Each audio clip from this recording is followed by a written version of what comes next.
Welcome to the Lee Cat Radio Show. Today is a special show, man. You know, today we're gonna pay respect and give homage, to one of the richest brothers. Well, I ain't even gonna say one of. Today we pay respect and give homage to the richest black man in history. You might have heard of him before, you might have not. Today we show respect to one of the greatest that did it when it come to money, man. It wasn't even no money. He didn't even never seen American dollar before. You know, that if American dollar was around this dude, he laugh at it and say, man, get that shit out of here. This dude had gold, you see the title, Mansa Musa, man. Born in the 1200s, born in 1280 in Timbuktu, Mali.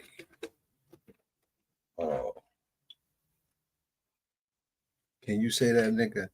1280.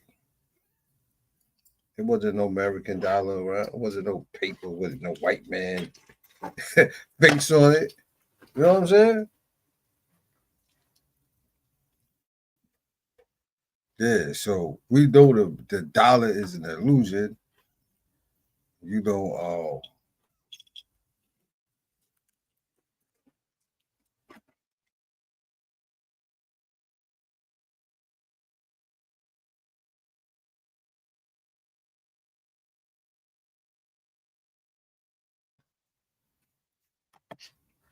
Yeah, we know the American dollar is fake, man. But with no further ado, we're going to get into the illness that did it, man. Because I don't want to waste no time with this, you heard? I don't want to waste no time with this. Let's get into it, man. Translated to his second in command, or Lieutenant General. The family lineage was regarded as the beginning of the Muslim Keita dynasty, residing around the area of Hamana and Kolonkana in what is known today as Guinea. The emergence of Sundiata as the first Mansa of the Mali Empire, which was a position comparable to emperor or king in European terms, saw his great general Tiramachan undertake a successful military campaign deep into what we know today as Senegal and Gambia. Although the life of Musa's father remains largely unknown, we know that Faga Leya never took the throne himself, but his bloodline would go on to produce 7 Mansas, who would oversee much of the rise and decline of the Mali Empire during the 13th and 15th centuries. Musa's mother's name is believed to be Kanku. There is little recorded evidence concerning her, though women of the Mali Empire in the region of Kanku, who lived in the 13th century, were involved in pottery making, body art painting, traditional medicines, sciences, technology, and cloth making. The 14th century Arabic traveler and scholar Ibn Battuta, who visited the Mali city of Walata, was shocked and upset by the lack of adherence to the manners he was accustomed to in other Muslim societies, when he observed a married woman talking to a man who was not her husband. When he conversed about what he saw with a local scholar, the man allegedly told him this was regarded as good manners in the region. Other conflicting theories suggest that Malian society was one still rife with what modern society would regard as sexism, with little or no historical voice recorded for women such as Kanku being a reflection of this. However, ultimately, the lack of a historical record makes it impossible to declare precisely the experiences of Kanku. Mansa's rise to power was deeply connected to the history of the Malian Empire, located in West Africa in the modern states of Mali, Niger, Senegal, Mauritania, Guinea, and the Gambia. Located just south of the Sahara Desert, the region first saw the rise of an empire between 700 and 1200 AD, when the Empire of Ghana dramatically seized control of the region. It was a polity of considerable sophistication at a time when Europe was stalled in the Dark Ages, and as Islam flourished across North Africa. Though quickly expanding and prosperous, around 1180 the Empire of Ghana rapidly began to decline as the empire was impacted by droughts, civil wars, and the development of alternative trade routes across West Africa. Meanwhile, the rival Soso Empire grew under the rule of Samaro Kante. As the Empire of Ghana crumbled, the Soso Empire benefited. So y'all see, they said, first of all, I had to go in the jewelry box, man, and put the jewelry on. You feel me? I had to put the jewelry on. You heard? Because we talk about one of the best that did it with gold. You heard? This shit I got on, look, this shit right here is nothing compared to him. He would have laughed at this shit I got on. You heard? We talk about a man that had so much money in Egypt. He fucked the economy up. He gave away so much gold in Egypt that gold wasn't worth nothing, bro. How you get so much gold away is not worth nothing no more. But you notice they said Europe in the 1300s was in the Dark Ages. Pay attention to that. So how they go back to the European kings and all that past 1300 when they just said Europe was in the Dark Ages? But I'm gonna let them go on. You heard? Yeah, I'm gonna let them go on.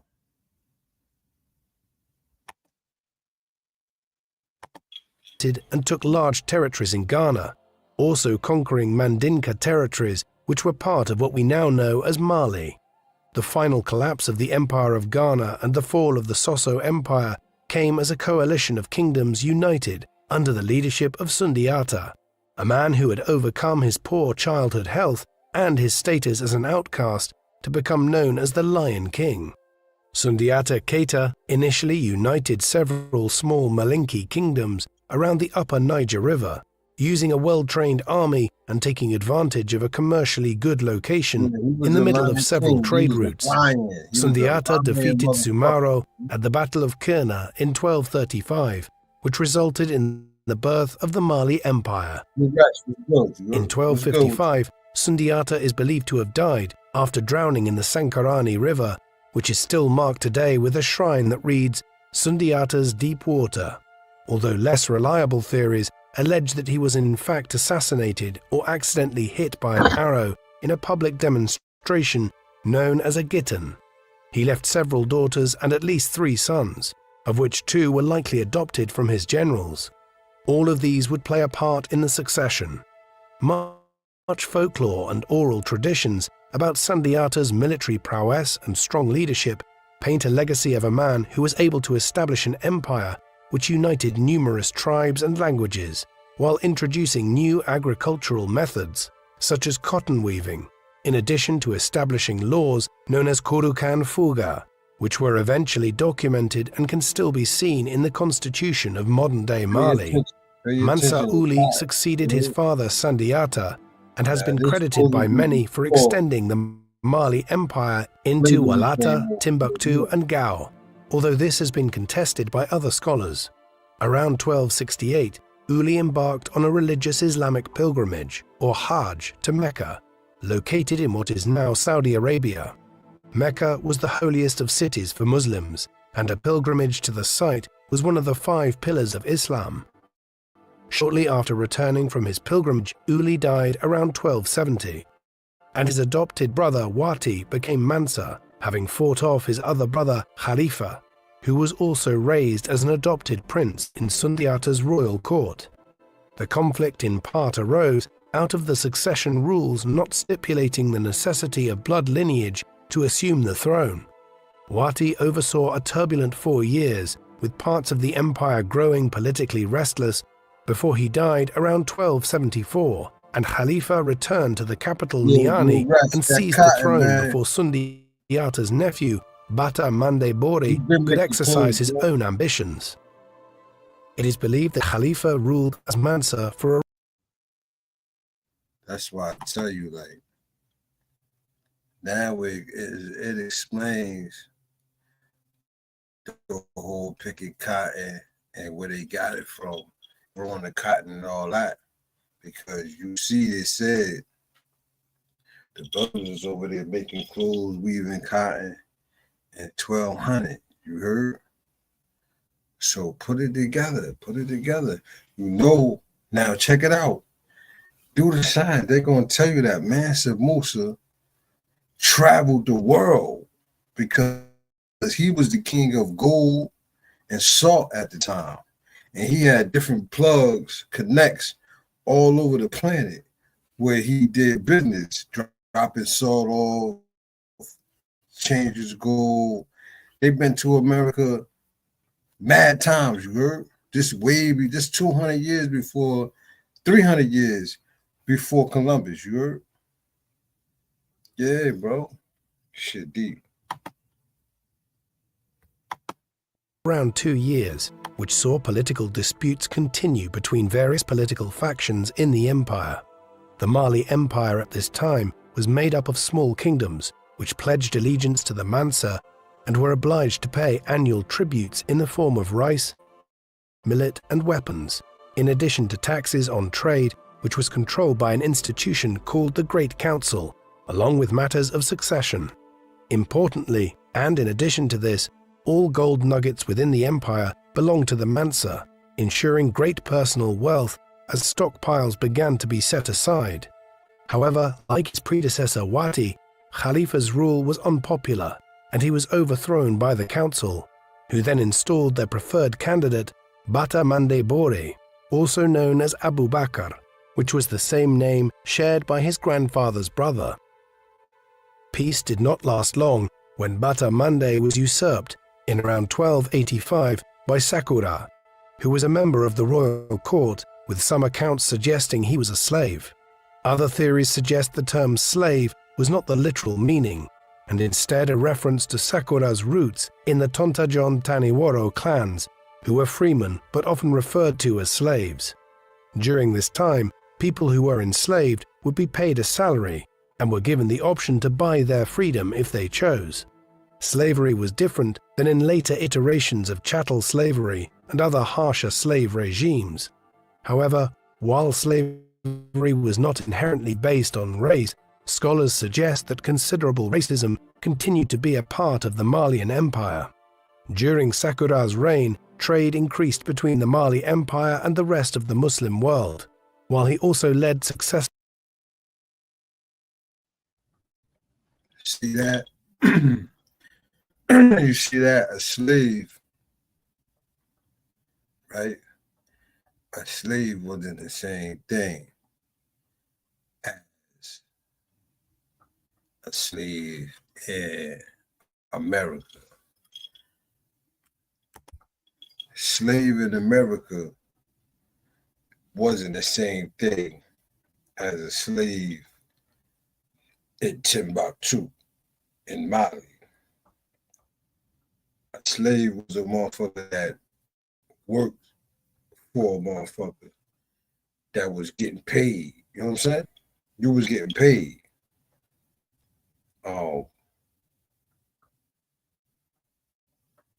I think after 7 years, tell you in the Bible too, after 7 years or so, you could go about your business, but you left with riches. You left with bread, you heard? So it wasn't the same thing. America made slaves. They took it, they was, going crazy with it. Exactly.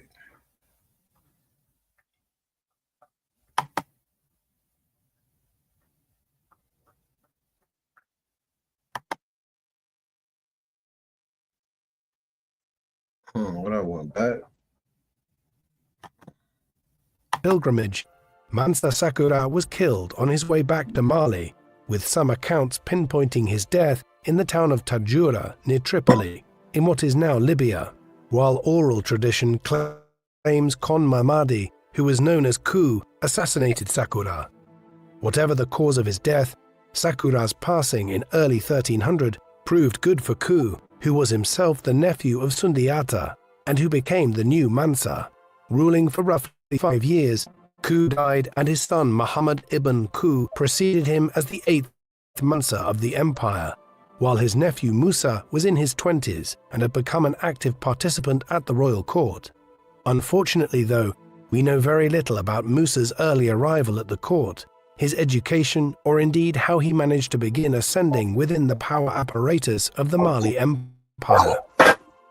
Muhammad oversaw the growth of what was now a powerful empire, but his passion resided in exploration, and in the early 1300s, he instructed approximately 400 ships to be loaded with supplies and sail west, on the command that they only return when they ran out of food or find land.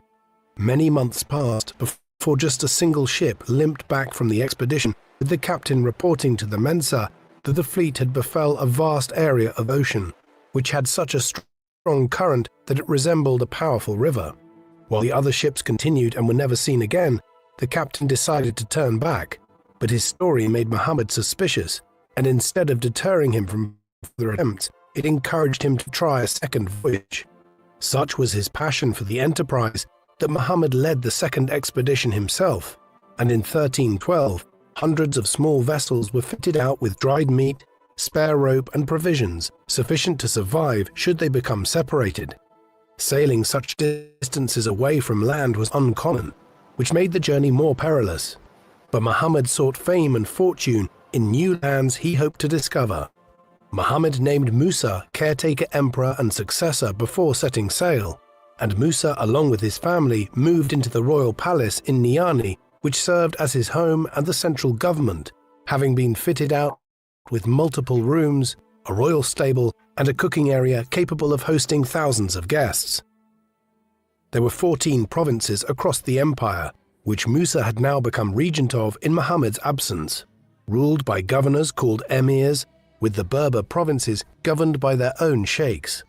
Musa created national honors for these provincial managers, which successfully encouraged devoted service, while he had judges and civil servants to assist with the implementation of his policies. In addition, Musa has also been credited by many to have started the practice of sending students to Morocco to study at the educational establishments there, which benefited from their ties to Muslim Spain, a center of European learning at the time. Don't be fooled by that white face right there. Because you know, the narrator, you got to watch him too. Keep in mind, whoever watch it, that these are black men. It's a black men they talking about. I think that's his brother. That's his brother that went, on a voyage and left him. I think Mansa mean king, like your highness, your lordship. So his brother, chasing that bag, he went to sell out west. You know where west at? That's over here. Now, a lot of people told me that his brother ended up in either Mexico or New Mexico, allegedly. Never came back.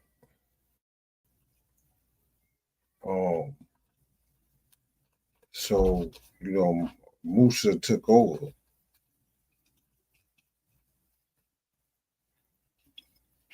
He took over. He's a little smarter than his brother, though.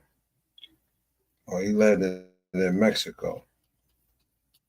I mean, how did they find it? How did they find out How do they know exactly his brother landed in Mexico? Did they find like pictures of him, writings of him? I know somebody said they found money over there with their face on it, coins and shit that trace back to him. Hey, who to say he went to Mexico and like the weather over there and all that? You know, so this explain why if you go like some parts of Mexico is all black people there.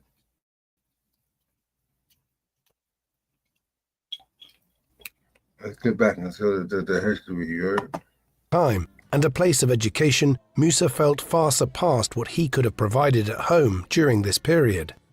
The Empire of Mali was formed from a kaleidoscope of united local communities, with different customs and languages, which made this a diverse land for Musa to lead.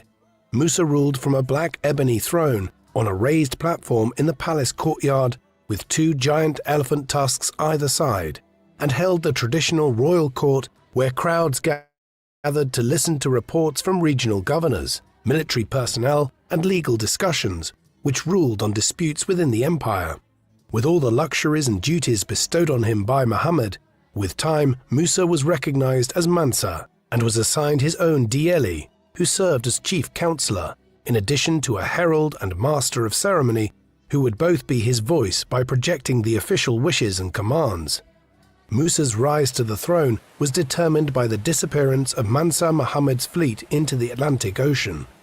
Some historians hypothesize at least part of the fleet reached America long before Christopher Columbus arrived in 1492, while others argue the entire body of men was likely lost in a vast ocean they had never navigated and with ships that were insufficient to make an Atlantic crossing. A third theory contends that Musa conspired to somehow destroy the expedition so that he could claim power from Muhammad, but there is no solid evidence for such claims.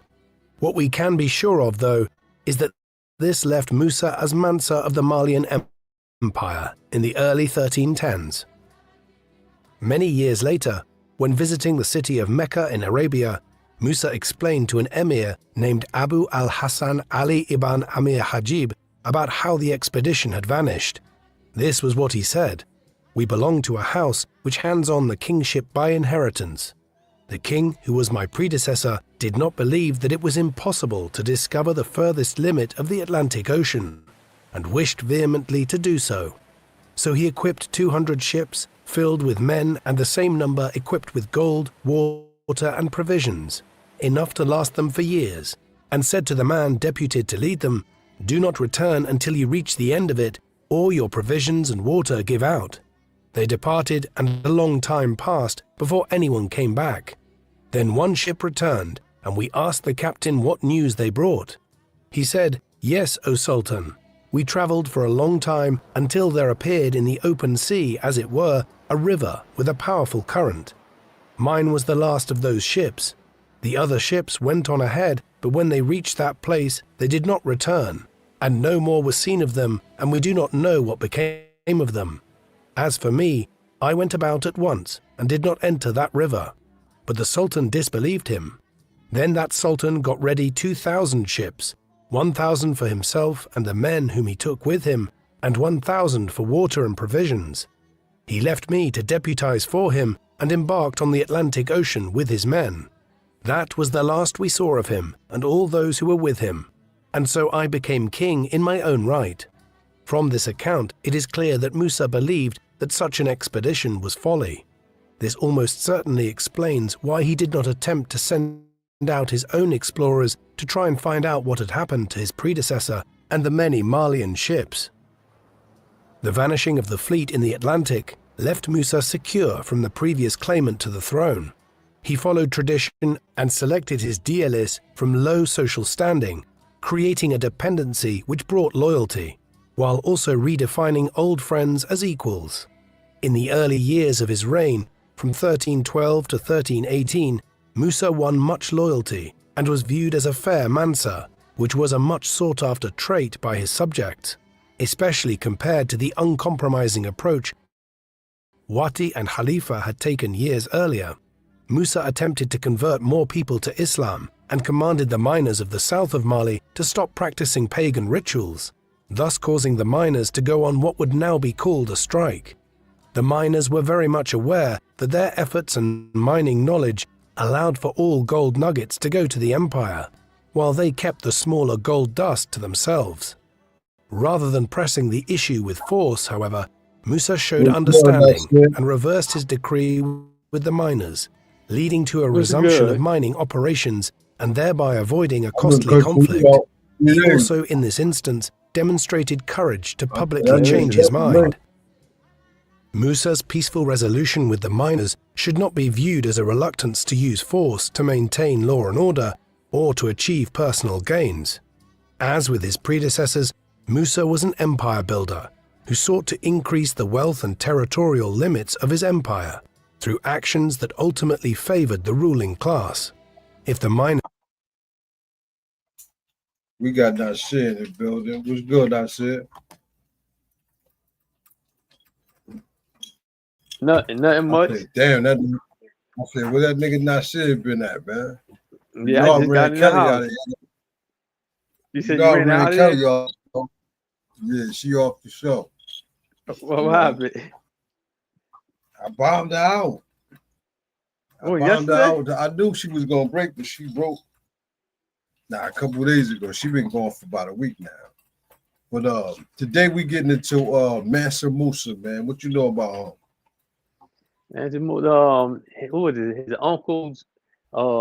His uncle took a fleet to sell off, and they never came back. And he said that's how he became king. And he took so much gold over to Mecca that it broke the economic system. And he made stops in Egypt, and he took slaves with him and everything. Yeah. But I thought that was his brother. They said he ended up in Mexico and never came back. All right, it was his brother. Is that a lie? All right, well, it might have been his brother, uncle. I know it was somebody But, that was in charge before him.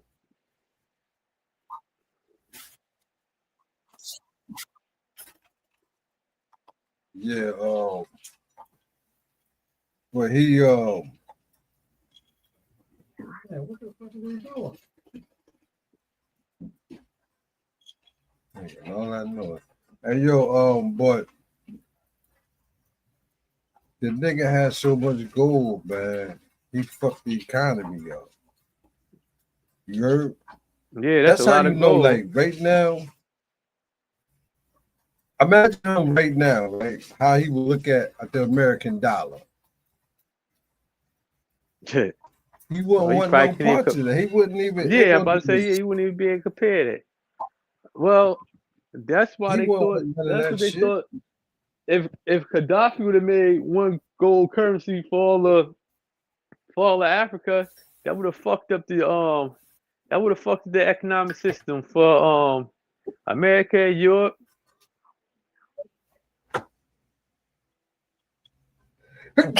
Yeah, because Gaddafi is like Gaddafi ain't have as much gold as him. They said he had 400 billion. Yeah, Gaddafi ain't had nowhere. Yeah, Gaddafi ain't had nowhere near that amount of gold. But just the point, if they start trading in gold instead of senseless paper currency, then a lot of African countries got gold as a natural resource. So the United States wouldn't have enough, Europe wouldn't have enough, China probably wouldn't have enough, the Middle East wouldn't have enough. The world would be in trouble. To this day, though. Right? Yeah. Now, I knew Mali was Timbuktu, though. Yeah. That's a city. That's the area. That's where they had a lot of artifacts in Timbuktu in the school. Remember when, who was it? I'm trying to think. Was it Al Qaeda? I think when Al Qaeda had when they tried to invade, well, when they invaded Mali, it wasn't Al Qaeda, it might have been the other one. I think ISIS. When they invaded Mali, they started destroying the literature and all types of stuff.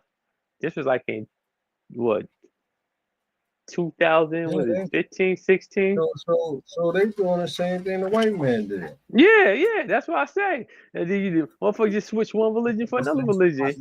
Same shit. Right. They was Now, from. What'd you say? Back in his time, right? Uh-huh. Was Islam more black and then it became watered down? I believe it was. Because within this documentary, they say that Europe was still in the dark ages when he was born, and when he was coming up as a teen and came up as a young man. They said Europe still was in the dark ages. And then if so, that erased all they fucking so-called kings and shit that they claimed that was in France, Italy, England, and all that. That would erase all of that, then, if they still was in the dark ages. Yeah, I mean, but what I mean, what was they referring to Spain or all of Europe? They said all of Europe, was still in the dark ages. Yeah, man. They ain't know nothing about no motherfucking gold like that. But a little bit after the 1300s, that's when they started somehow invading and all that shit. I'm thinking niggas traveled and taught them shit, and they do what they do best. You know what I'm saying? Uh-huh. Yeah. Let me get back into it though.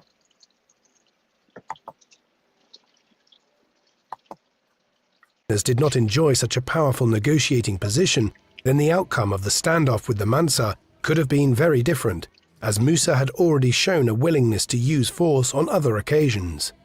During the early 1300s, bandits continued to plague the trade routes and countryside across the empire and had stolen much wealth, sometimes deterring any sort of travel unless heavily guarded.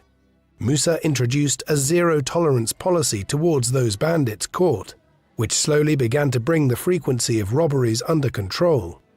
With flourishing trade and a feeling of safety, the outcome of all this meant that most people across the empire lived peaceful lives with plentiful resources. With news now freely flowing in and out of borders, the feeling of isolation in West Africa was replaced with intrigue and knowledge of societies thousands of miles away, and created the beginning of what some have now compared to the European Renaissance of 1400, where exotic goods came to market from as far away as China, and people could be enlightened by stories from the wider world. However, the foremost means whereby Musa's kingdom flourished was through control of the Saharan trade routes, from Cairo west to Mali and beyond the Ivory and Gold coasts, and from Benin and Niger in the south, north through Mali to Morocco and Algeria. It was by dominating these routes and ensuring that traders could travel through them peacefully that Musa built the Malian Empire up into a significant regional power in the first half of the 14th century. One of the key trade routes that emerged as a result of Musa's military protection demonstrates a sophisticated network which encouraged traders to take bigger and more lucrative loads. Linking the salt mines located south in Tagaza with the gold mines north in Wangara, saw the emergence of port towns, where goods were traded and offloaded onto more effective means of transport. Camels were used in the southern desert, while donkeys were used in the north, the latter being largely immune to the tsetse fly, which resided in the equatorial forests on the northern trade route. Port towns saw negotiations between traders, with one source suggesting a pound of salt was equal in value to a pound of gold.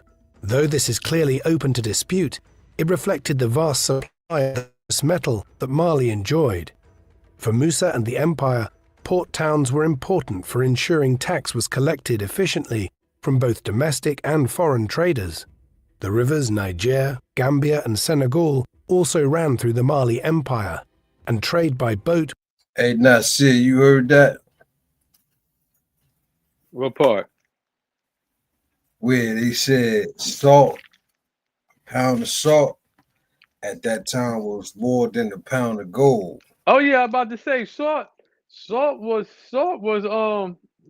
like money because you know people they use salt for a lot of things, especially to preserve food. Check this out, right? Why else you think salt around that time was so expensive and so rare? Because you know, they say they was motherfucking eating food raw. When they taste that salt on that food, they was like, they had some flavor there. You heard? That sauce enhance the flavor. That's why Yeah, people use it. they chasing like, what the fuck these niggas got, man? We need that shit. Fuck that gold. Yeah, that shit's crazy right there. That's some shit right there, though. Was boosted through the organized and peaceful trade routes, which added further tax income to Musa's already extraordinary wealth. While goods were traded such as millet, rice, honey, and dates, Musa was a fond horse rider and was also aware that they were useful in warfare. He formed a strong fighting force with around 10,000 cavalry in his imperial army, the total strength of which was an estimated 100,000 men. It is estimated by some that Musa had the third largest fighting army in the world at this time, after a small number of other states, such as China and the Mongol successor states of Central Asia. Using his own band of royal traders distributed across the empire, the Mansa stipulated that their power to buy and sell would be first in the queue, which effectively ensured the highest quality and required quantity of popular assets such as Arabian horses and metals used for weapons were rarely in short supply. The Mali cavalry were equipped with copper headpieces, chainmail, and cushioned tunics, which they wore in tight formations on the most reliable horses, effectively making them an elite and powerful unit. It is likely during the decade from 1314 to 1324 that Musa conducted raids and captured territory from neighboring countries, with some estimating he took around 6,000 slaves, while the Mansa himself allegedly boasted of conquering 24 cities and surrounding districts. Of course, campaigns like this required war material. With a well-established culture of blacksmithing and metallurgy in many parts of Musa's territory, charcoal was needed to fuel smelting and the smithing of new weapons. Large-scale deforestation not only ensured the continuation of production, but it also cleared vast amounts of land which allowed cavalry units to move around more effectively. Blacksmiths were held in high social. That's it. You heard what he said about charcoal, though? And you think about it. About the charcoal? Oh yeah. Trump was just talking about, you know, he was really interested in charcoal about a year ago. He was talking about charcoal, how he was trying to like basically put charcoal like back, you know, in production heavy. But you think about it, right? Before all this electricity that we know of, charcoal was the big thing. You heard? Well, that's what kept the fires. Yeah, if you got some charcoal laying around, you can warm yourself up, you can cook and all that. So I don't think, I don't think it's wise to not fuck with charcoal, bro. Plus when you smelting gold and iron and stuff like that, right. You need something that's gonna get hot. Big Boy Bills, what's up, Lord? Hey, yo, anybody that want to pull up, hit the link on Facebook and YouTube. Hit the link on top of the description. Yeah, man, but that's some deep shit, like chalk, and you can make charcoal, Nasir, right? You burn wood and shit, and is that the same thing? That's not the same thing.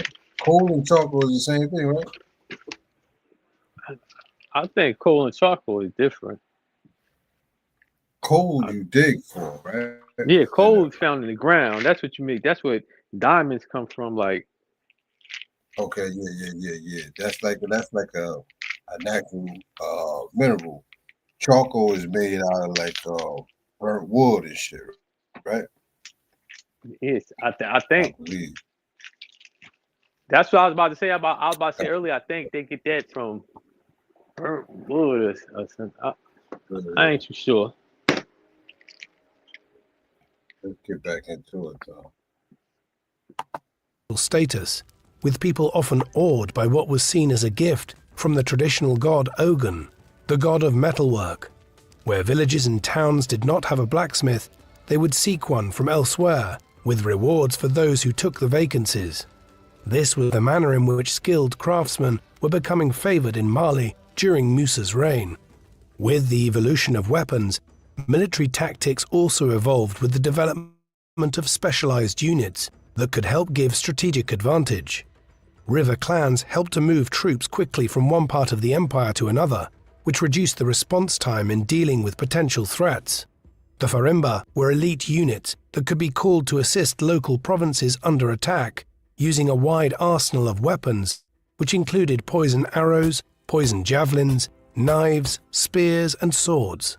Often at festivals, elite fighters would display their swordsmanship, as it was viewed as an art in Malian society, in addition to a military technique. The Farimba were units comparable to European knights, commanding a unit of cavalry which were often deployed in offensive moves for the empire.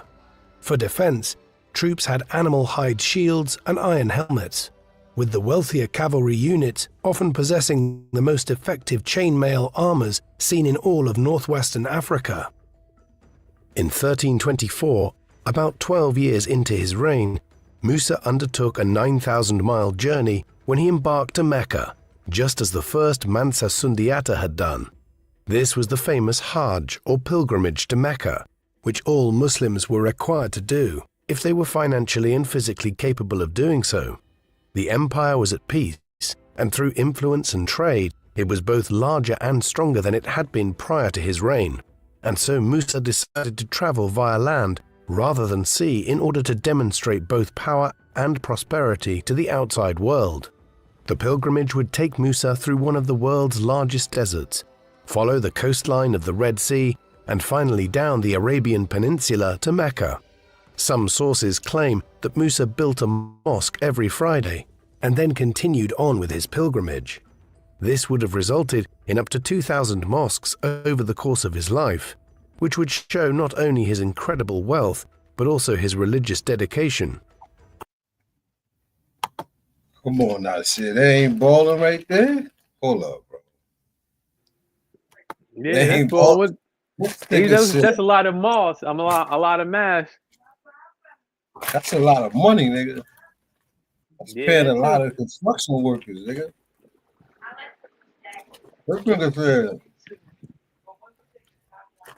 on his pilgrimage to the holy city of Mecca. Let me see. Let me look this up. How far? I want to know how far is Mali to the holy city of Mecca and Saudi, holy city of Mecca in Saudi Arabia, right? Yeah, How far that shit far. is Mali to the holy city of, they try to say Jerusalem.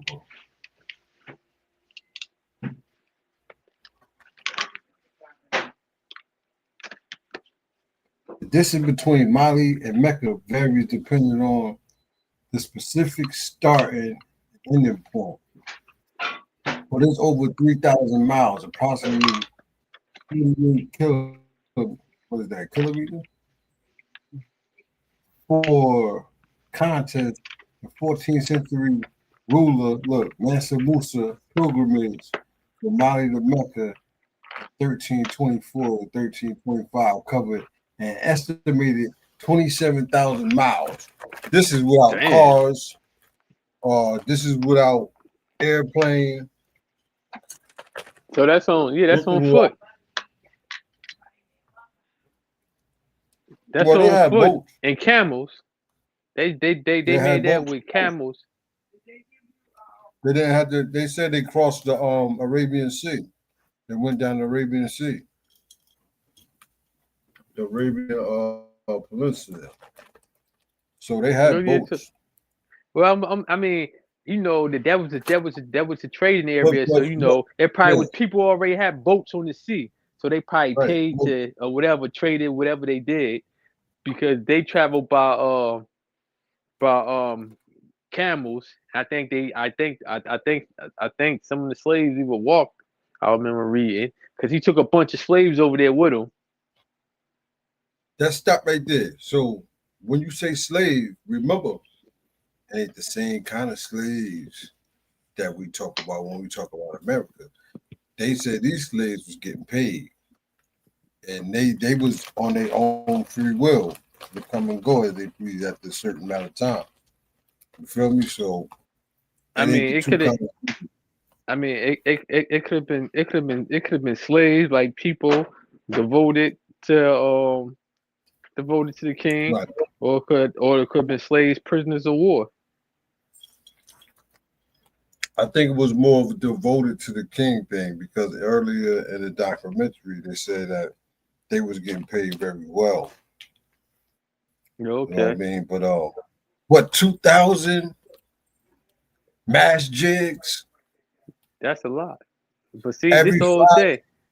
This the whole thing. Though, like you see, like when people take on another culture and tradition, Mm-hmm. they praise that more than their own culture and tradition. Because remember, he came from a tradition where it was dealing with Ogun and different types of gods that represent natures and stuff like that.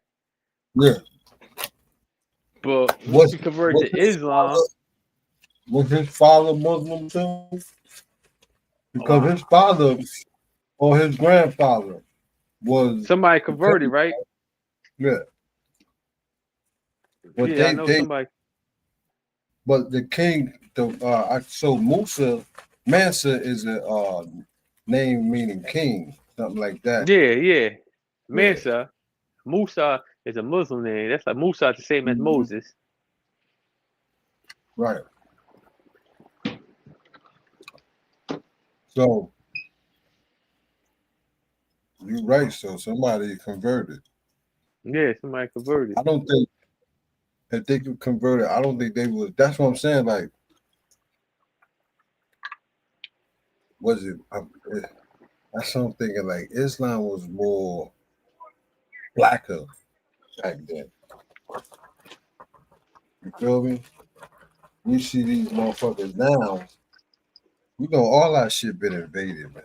All our shit been taken over.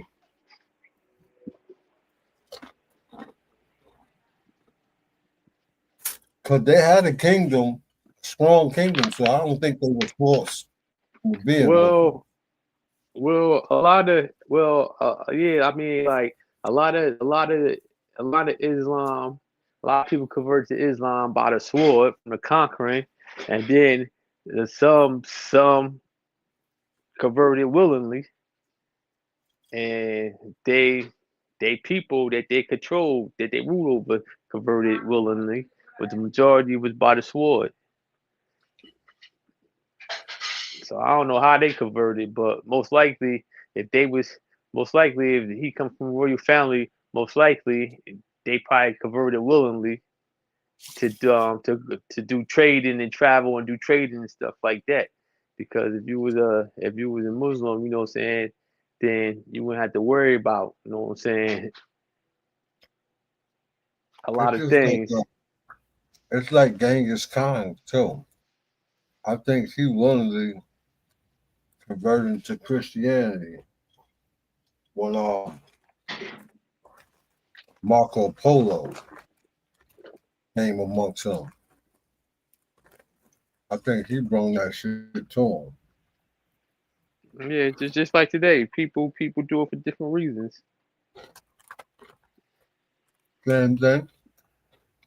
You know, if you was wealthy back in that era, and you wanted to go travel and do trading, it would make sense to convert to Islam because they had the stronghold on those areas and the trade routes back then.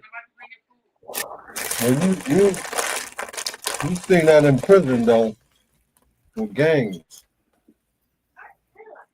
They get forced and converting to be a gangbang. Yeah, then usually the ones that don't want no problem, they convert to Islam, Right.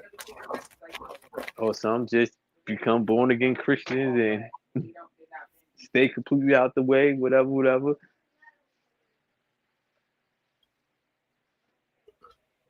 Did you ever hear that though? What? You ever hear him building 2,000 miles along his way, along his Nah, pillar? nah, That's that's my first time hearing that. I just heard how like in all his stops, like in Egypt and other stops, how he used to give so much gold to the kings and people that was in charge, and how it broke the economic system because he like so much gold. You know, when shit ain't red no more, the value of it go down. I said he did a lot of charity work too, as far as education, health, and all that toward the people. Um, I mean, this is why I guess they don't want us to read our kids to know about the past. You feel me? Uh-huh. They don't want us to see that power like that we possess. They now and they still trying to figure out if if if if his people made it over here or not. Well, they know. They in this documentary, he said allegedly they saying that his people didn't make it over here, but some scholars say that they've been coming over here before Columbus. Now you know the records predate Columbus coming in America 300 years. If you really want to say 1200 to 1492, 14, what is it, 1492? Yeah, 1492. 300, 300 years, man. But then you got to look at this, right? They throw so much bullshit when it comes to our game. Probably lying because he had a grandfather and a great grandfather that ran shit before he even was thought of. And they followed the same, they followed the same route and the same rules. But they trying to Well, say that his brother was being greedy and wanted to reach out to other places, not knowing how far was it the Pacific Ocean reach, but he was curious to make more money. Now I say, if you had all that gold, why you worry about all that more money when you over there, some place you never went? I believe it's a lie. I believe they've been going there. well, I remember it was this, what was he, a science or something, but I remember this was years I was watching a documentary where they say at a certain time of year it's a current that take you from Africa, I think, I heard straight of to that. Brazil. And I remember the dude, they took the route that take you, and they was like they might have got caught up in that current that took them to the Americas, but they say it is a current that like it'll take you. I think they said to Brazil if I'm correct. But check this out. Where the accusations that his brother ended up in Mexico. Where did that come from? Did they find coins with their faces on it? Did they See, I find don't know, lyrics? cause some of them say Mexico, some of them say Brazil, so I mean it's different. Like I was reading something, this was years ago, where they was like, somebody wrote about boats being found all on the off shores of Brazil that looked like African boats. So they say different things. I can believe that though, because if you look at the people from Brazil, and you look at their culture, they dancing and all that shit. Even they form of karate, that shit all African, man. That shit African. You know they came from Africa. Yeah, well, they still a lot of them still do what they call a Santa, whatever it is, that the African religion, the Yoruba religion, whatever it is. A lot of them they still do that. They just made the Christian saints. They just used the Christian saints to hide the names of their gods Yeah, I because they heard of wasn't that. allowed to practice it. I think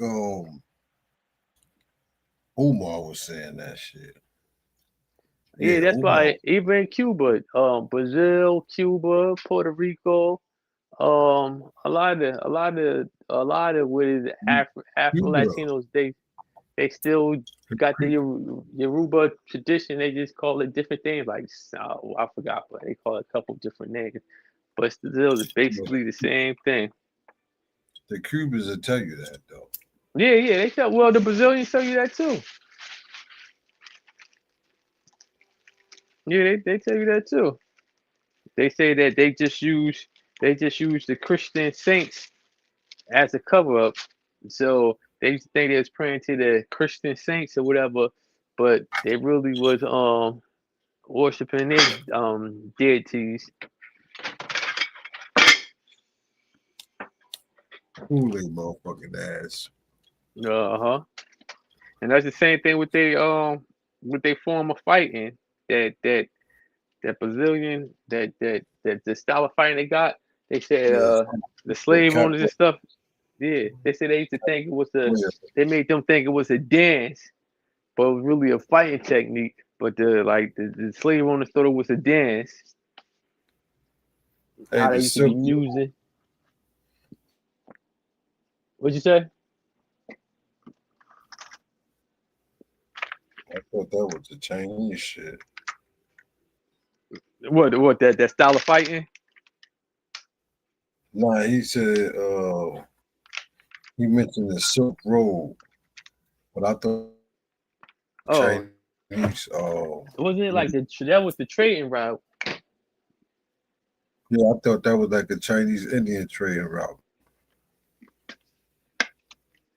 Mm-hmm. All right, let's get back into it. Critics of this theory point out that evidence of these buildings no longer exists, and it is almost certainly a myth. But the very fact that such a claim could be made points to the piety of Musa. We know more certainly that many months of preparation for the Hajj would have been required, and when all was complete, Musa had mustered an unprecedented 60,000-person entourage, which included around 12,000 personal servants, 8,000 soldiers, family members, and many guests, such as governors all the way down to working people from within the empire. While most pilgrims would complete the journey on foot, Musa set off on a black stallion with gold trappings, with the Mansa dressed in a wide pair of trousers which were not only made from an exclusive lavish material reserved for him, but through the width of the material demonstrated his high social status as per the custom in Mali. The crowd cheered the caravan farewell, beholding a colourful spectacle with lavish bold colours and jewellery adorned by many, while in front of Musa were 500 selected servants walking in a column and carrying splendid 4-pound gold staffs, while a number of guides were dotted around to navigate the route. Logistically, it was a huge operation, with hundreds of camels and horses extending for long lines, laden with supplies such as food, water, tents, tools, and clothing. while around 80 camels carried 80 pounds of gold each, which would serve as gifts or currency to resupply, where required, along the journey.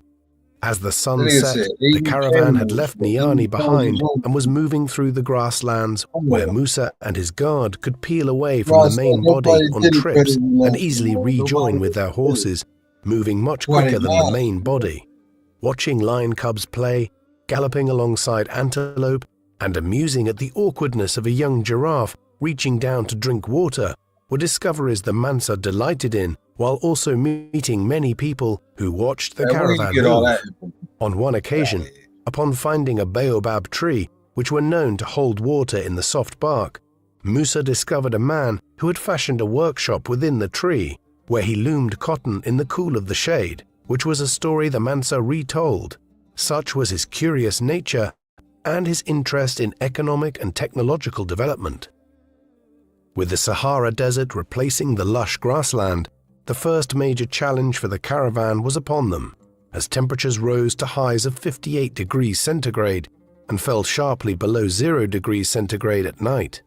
In the barren landscape of rocks and sand, each person required a gallon of water a day, while camels drank 25 gallons in the space of a few minutes, storing it for many weeks. Wherever possible, water supplies were topped up at the few pockets of water that were discovered, with Musa's servants undertaking continuous loading and unloading of the pack animal supplies. Cooks would prepare each person a comprehensive meal and even some entertainment paid for by Musa, which helped the caravan make determined progress across the 3,500,000 square mile desert, using stars and wind markings in the sand to guide them.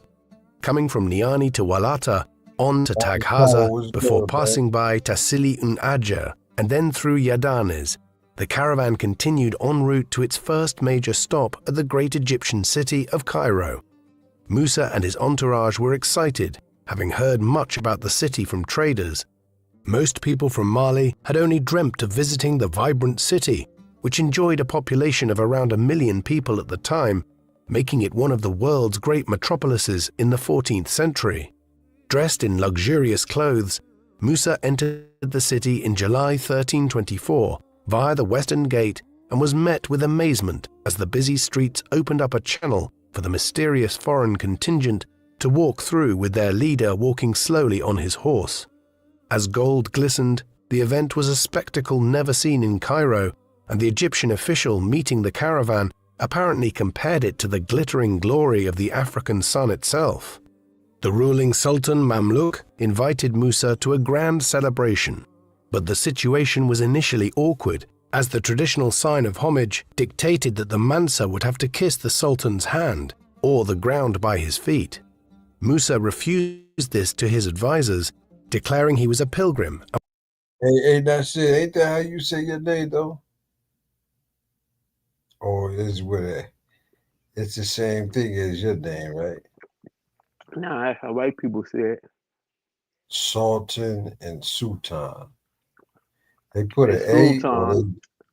They say but they make, Sultan. It's Sultan. yeah. I mean, it's crazy because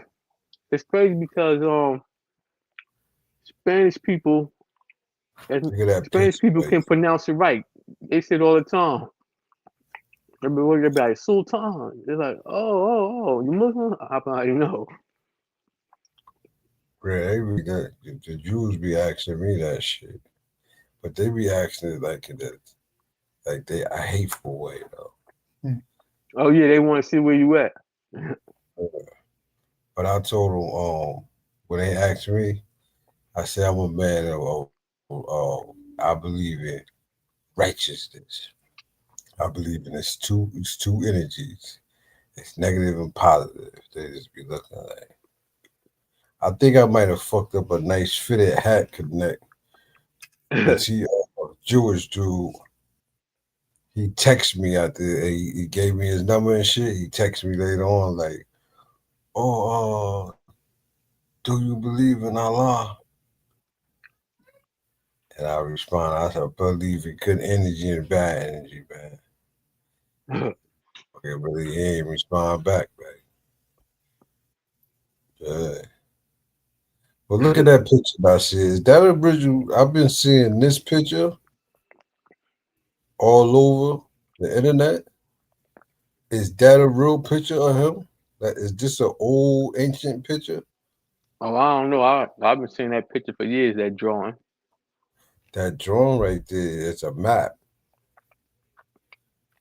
It's a map depicting, I guess, where he was at the time. But this picture been around for a while, man. I don't know. When you Google it, usually Beautiful. it tell you. It usually tell you the source. Yeah. But this is a beautiful picture that this story need to be told in school, man. Oh, Where somebody supposed to be making a movie of. Was it? It was two celebrities supposed to be making. I forgot who they was supposed to be making a movie about them. if they make them white, man, I'm gonna go crazy.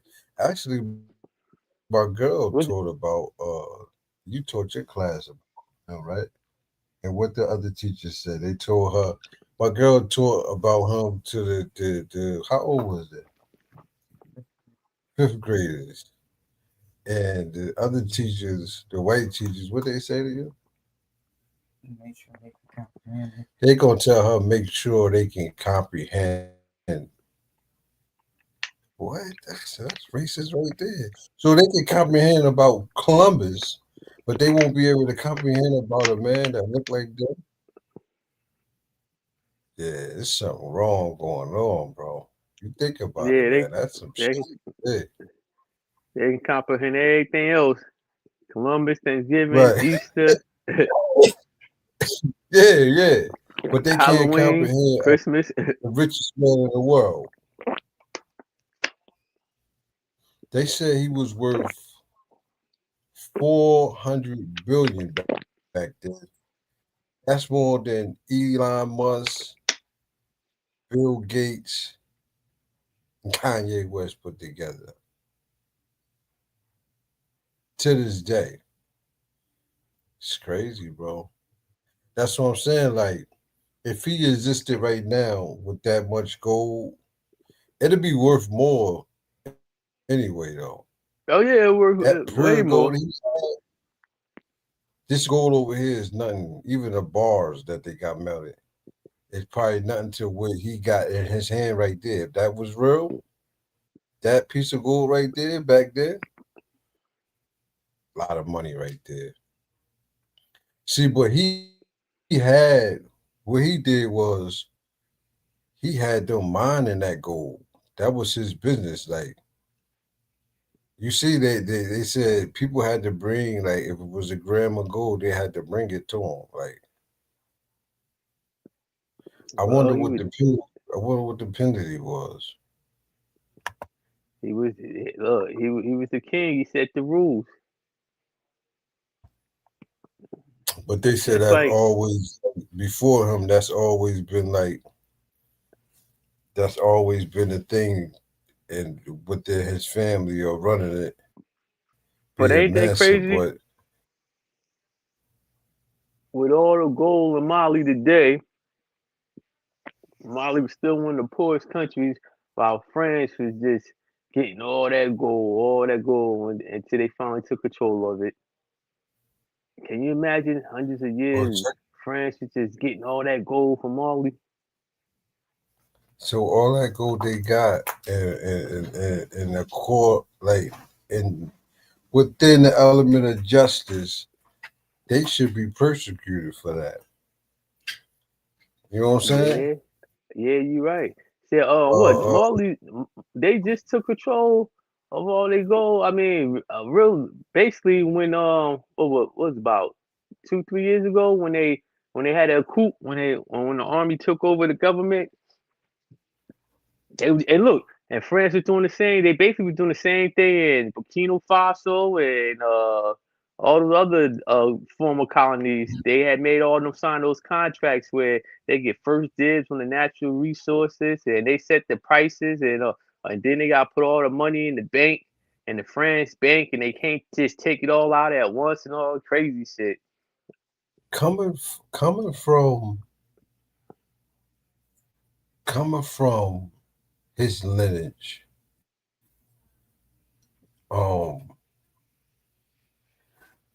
he was born in 1280. He died in 1337.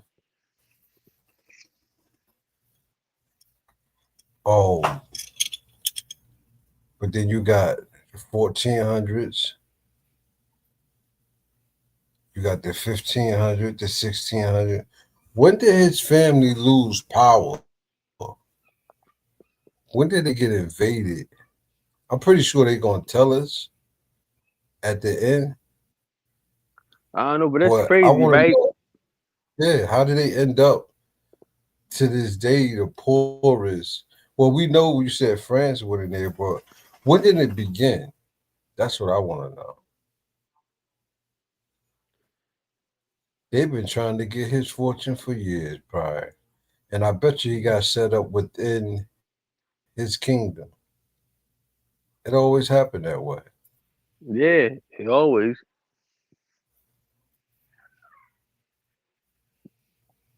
Let's play some more.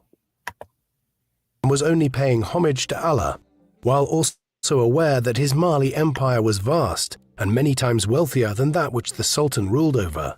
With some well-placed guidance, disaster was averted when Musa kissed the ground and praised Allah before the Sultan, thereby compromising in a way that left both men satisfied. And there you have it, Nasir. You know what? Soon as I said let's play it again, something in my head said, yo, that fucking Islam. Those the motherfuckers that got him. I hate to say it, but that's what it sounded like. They said he fucked up when he kissed somebody's. If he kissed somebody's foot. Nah, they said they wanted. They said that's how you greet the what's called. Either you kiss his hand or you kiss on the side by his foot or whatever. I guess paying homage, but he ain't do that. And that's where he fucked up at, they said? That's where the jealousy came up? That gave him a reason to hate on him? I don't think that. I don't think it said. I think that was afterwards, whatever, when his empire fell. Let's see if they have any connection with that. That's some hating shit if it did. Let's see. The two leaders conversed and feasted, with gifts exchanged and Cairo hospitality provided in the city for the entire caravan, which was gratefully received, and they rested in the Karafa district where Musa befriended the governor, Ibn Amir Hajib. The caravan rested for around 3 months, allowing the intense summer heat to pass by, and during this time the natives were impressed by Musa and learnt much about his trustworthy character and the powerful empire he had ruled over for a decade, and which was prospering under his leadership. The Egyptians were awed by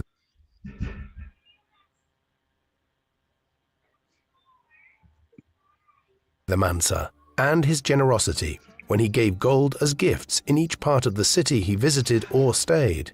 Such was the supply of gold from Mali that when combined with his generosity, the sharp influx of the precious metal caused a drop in gold prices in Cairo, which lasted for many years to come.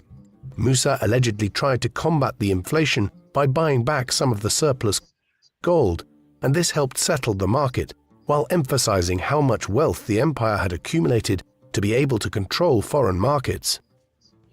With approximately 1,000 miles of travel still ahead, the caravan set off from Cairo on the 18th of October 1324 into the desert between the River Nile and the Red Sea to the east, reaching the Gulf of Suez after a few days, before stepping into the continent of Asia for the first time. Trade routes met as they came to the north of the Gulf of Aqaba, with Asians, Europeans, and Africans all merging, and Musa finding himself fascinated with the variety of people he saw. Like many of the foreign pilgrims Musa came across at this time, he planned his next major leg of the journey to stop at Medina, the second great holy city of Arabia, linked to the Prophet Muhammad. On arriving in the city, Musa visited the Prophet's mosque, where Muhammad was entombed, while he also continued to have discussions with foreign Muslim scholars with a passionate desire to enlighten his understanding and knowledge. After traveling a final 240 miles, the long caravan was drawn out in segments, with Musa being one of the first who spotted Mecca from the rugged hills that approached the city, noting the great mosque nearby the sacred black stone Kaaba, which was the religious epicenter established by Muhammad for the Islamic world. Upon entering Mecca, 12 days of the Hajj began, with Musa following the custom of wearing a simple white garment and removing all jewelry, which effectively relinquished his status as ruler temporarily in order to become a brother of fellow men and women of the faith. Prayers, celebrations, and rituals filled the days, which reached a peak on the 9th day, when Musa joined other pilgrims on the Mount of Mercy. At some point during the Hajj in Mecca, a fight nearly started between a group of Malian and Turkic pilgrims, with swords drawn in the Masjid al-Haram, but Musa's typical diplomacy diffused the situation before it escalated. At this stage, gifts were still being given out by the Mansa to many inhabitants of Mecca itself, and such conflicts were rare, with most pilgrims impressed by the generosity of the Malians and the softening of local inconveniences that inevitably arose with the arrival of such a grand cohort of people. 3 days of feasts brought the pilgrimage to a close, and Musa kissed the sacred black stone once more, only this time he was a Haji, which was a title given to those who completed the pilgrimage, which was viewed as the greatest earthly achievement. Many accounts. Hey, Nasir. Yeah. Now, I know you heard of it before. In the holiest city of Mecca, that black stone. Uh-huh. You got any history on that black stone? The Muslims, they claim it fell out the sky, and Abraham and his son Ishmael, I guess, got it, whatever. That's what they say. So it was a meteorite? Probably is. They said it fell from the heavens or something like that. Abraham and Ishmael. Now, I heard rumors that they try to say, some people try to say it was white at first, and by people touching it and all that, it turned black. Some people say that might be. I They probably got different. It's all mythology, so yeah, some people say is symbolic to the black man. Yeah, I know Elijah Muhammad taught that. He said when they was kissing the black stone, he said, worshiping the black stone, he said they really was worshiping the black man. Yeah, you can laugh all you want, Blue Racks. Muhammad or Elijah Muhammad said that to you. I know that. I mean, it could have been any alleged color in the world. I don't know. I ain't kissing no stone that everybody go kiss. Everybody kissing and touching. Everybody kissing and everybody touching it. That's why in one spot. So. But don't they wash up and all that? Don't they supposed to wash up and all that before they go over there fucking with it? Yeah. Yeah, well, they wash their hands and when they make prayer and all that, but still, people kissing and touching, millions of people. Ain't one of these millions of people kissing, touching You know what's one fact though, Nasir, that we could all agree on? The fact of the matter that with all the hate going on as far as religion and all that, them motherfuckers never go try to fuck with that stone over there. Yo, Well, I it mean, ain't funny though, but it's some real shit. Like, Right. No, but but you, exactly. No, but that's the but why I'm Jews laughing. never go but over you there and gotta try think to about find it. that out or fuck with that. You gotta think about it though. That stone only means something to people that's Muslim. But check it out. This is my point. The non-Muslims don't go over there and try to fuck that up or mess with that. Think about it, Nasir. Out of all the world history of war you heard of, and you never hear about that getting fucked with over there. Certain things is off limits, bro. You know that. Right. Like I mean, because it certain was seem things, like the That's just Jews would hate that stone. certain certain things is off limit, and until they really want it. Look at all the look at all the look at all the artifacts in Syria, the Christian artifacts in Syria and the Middle East that they done blew right. up. If the Man, if the Israel army ain't blow it up and destroy it when they was shooting off missiles, ISIS destroyed them, destroying the exactly. But this statues, talking about was idol Hey, worshiping. They what this you think that think? was What you think they did to Saddam House when they went in there and saw all them gold toilets and shit like oh, that? the U.S. soldiers, they was taking all that shit. They was taking anything gold. I They even seen the got caught. video footage. Yeah, they even got caught taking gold bars. Like, I seen the video footage of that. Is that really why they went and got him? They went and got him because allegedly he knew about some black Nah, literature. yeah, they the Yeah, gatekeepers, God, the gatekeepers. he know about some shit. I think he got some Yeah, shit about supposedly he got some shit on Jesus or some shit. Ain't artifacts or some shit they was looking for. nah, that land, it's that Oh, land over no, there, no, you know. no. The Nimrod. What they call Nimrod? What's the other name the white people call him? The Nephilim. Uh, well, Iraq, that was supposed to, that was that's supposed who to be, Nimrod from, right? yeah, uh-huh. Right. I'm Abraham about to and say Moses well, did Moses go through there? Abraham and them was supposed to be from that area. Iraq, Moses. Iran, from around that area. I think Nimrod was supposed to be from Cush. They say the son of Cush. Yeah. He's a Cushite. But Yeah, We gonna, he's from did us. we ever make Nimrod was did, one of we ever, us.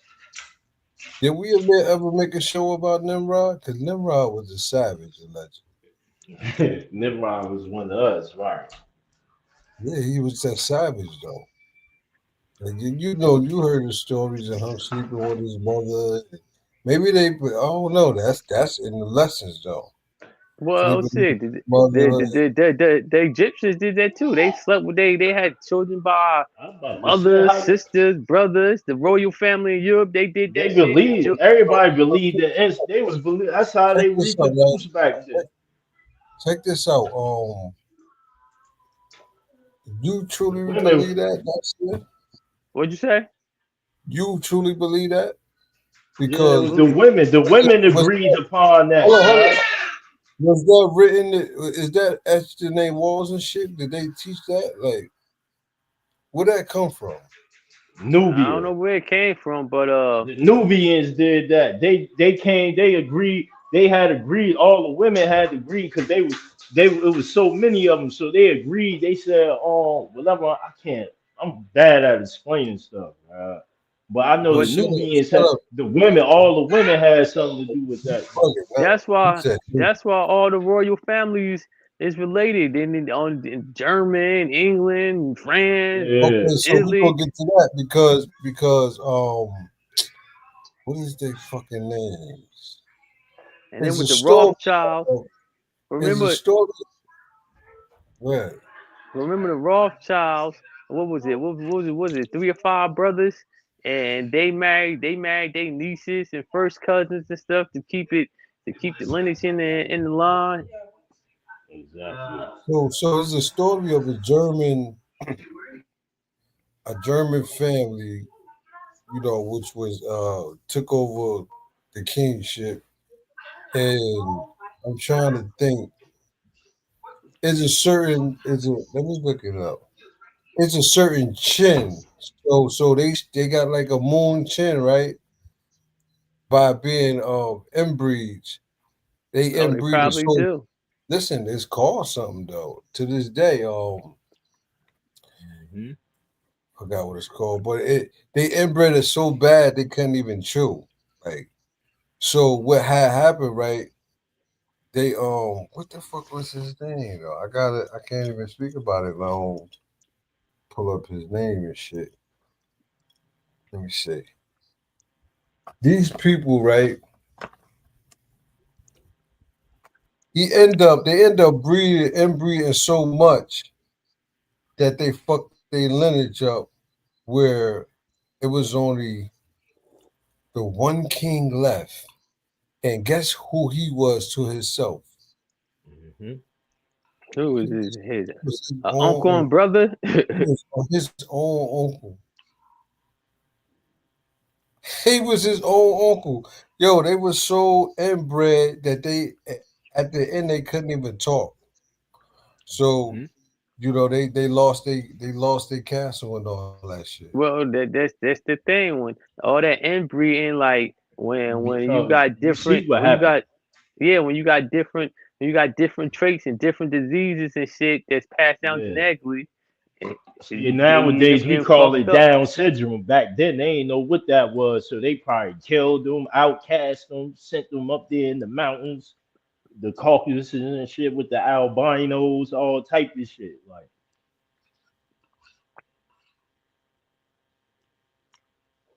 I have to tell you now.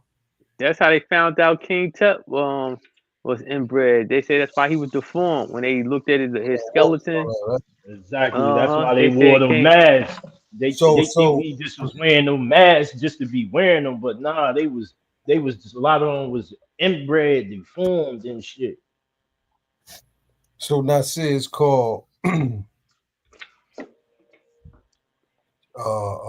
the German king you are likely thinking of is the Holy Roman Emperor. He the Holy Roman. How he the Holy Roman Emperor inbred like that? The Holy Roman Emperor Charles. When it's two lines, when it's two L's, that's the second, right? Uh huh. Yeah. So the Holy Roman Emperor Charles II of Spain, though the question mention of German might be misunderstanding, as Spain was not a German kingdom. Yeah, he was Spanish then. He was the last Spanish hand. See that it's called Habsburg. When All they say right. you got a Habsburg chin, Oh, the chin. Yeah, I heard that before. That's what the Habsburg. Hasbird is. Yeah, I'm about to drop some jewels. So the Habsburg chin came from Charles II of Spain and his family because they were so inbred. They had that long chin and they had a like a underbite. That's from inbreeding, boy. It said he was the last Spanish Habsburg ruler, and his inbred. We got Kelly in the building. I thought I ran her Yeah. out of here. No, We Kelly got been Kelly in left. the building. Good, You ain't even Kelly. sent me a fucking link. Talk about you running me out of somewhere. The link is on top of the other. How you get in here, Nasir? I hit Well, the link on. clearly I got in here because I copied the link off the thing. It's like, It's the same thing I Anyway, did. all the Hold on. all the families, like the King's family, royal Wait, King hold up, family, like Kelly. God damn, hold up. First of all, you've been missing huh, in action. Second of all, slow your I ain't roll. missing an action. Well, let me finish. Let me finish. So Charles II of Spain, he was the last Spanish Habsburg ruler, and his inbred lineage from generations of intermarriage within the Habsburg family led to severe physical and intellectual disabilities, rendering him uh, uh, infertile, so he couldn't even reproduce. Damn, Damn, you could yo, that was a lot of get like that? inbreeding. They That's would like dogs. Like that was a lot of mothers and brothers and mothers and But all sons. the families that are like that, Exactly. they listen, all hold up, believe hold in up. that. They said, hold up. They said he was often referred to as the bewitched, and his inability to produce and hair ultimately led to the extinction of the Spanish Habsburg line in the War of the Spanish Succession. Damn, boy.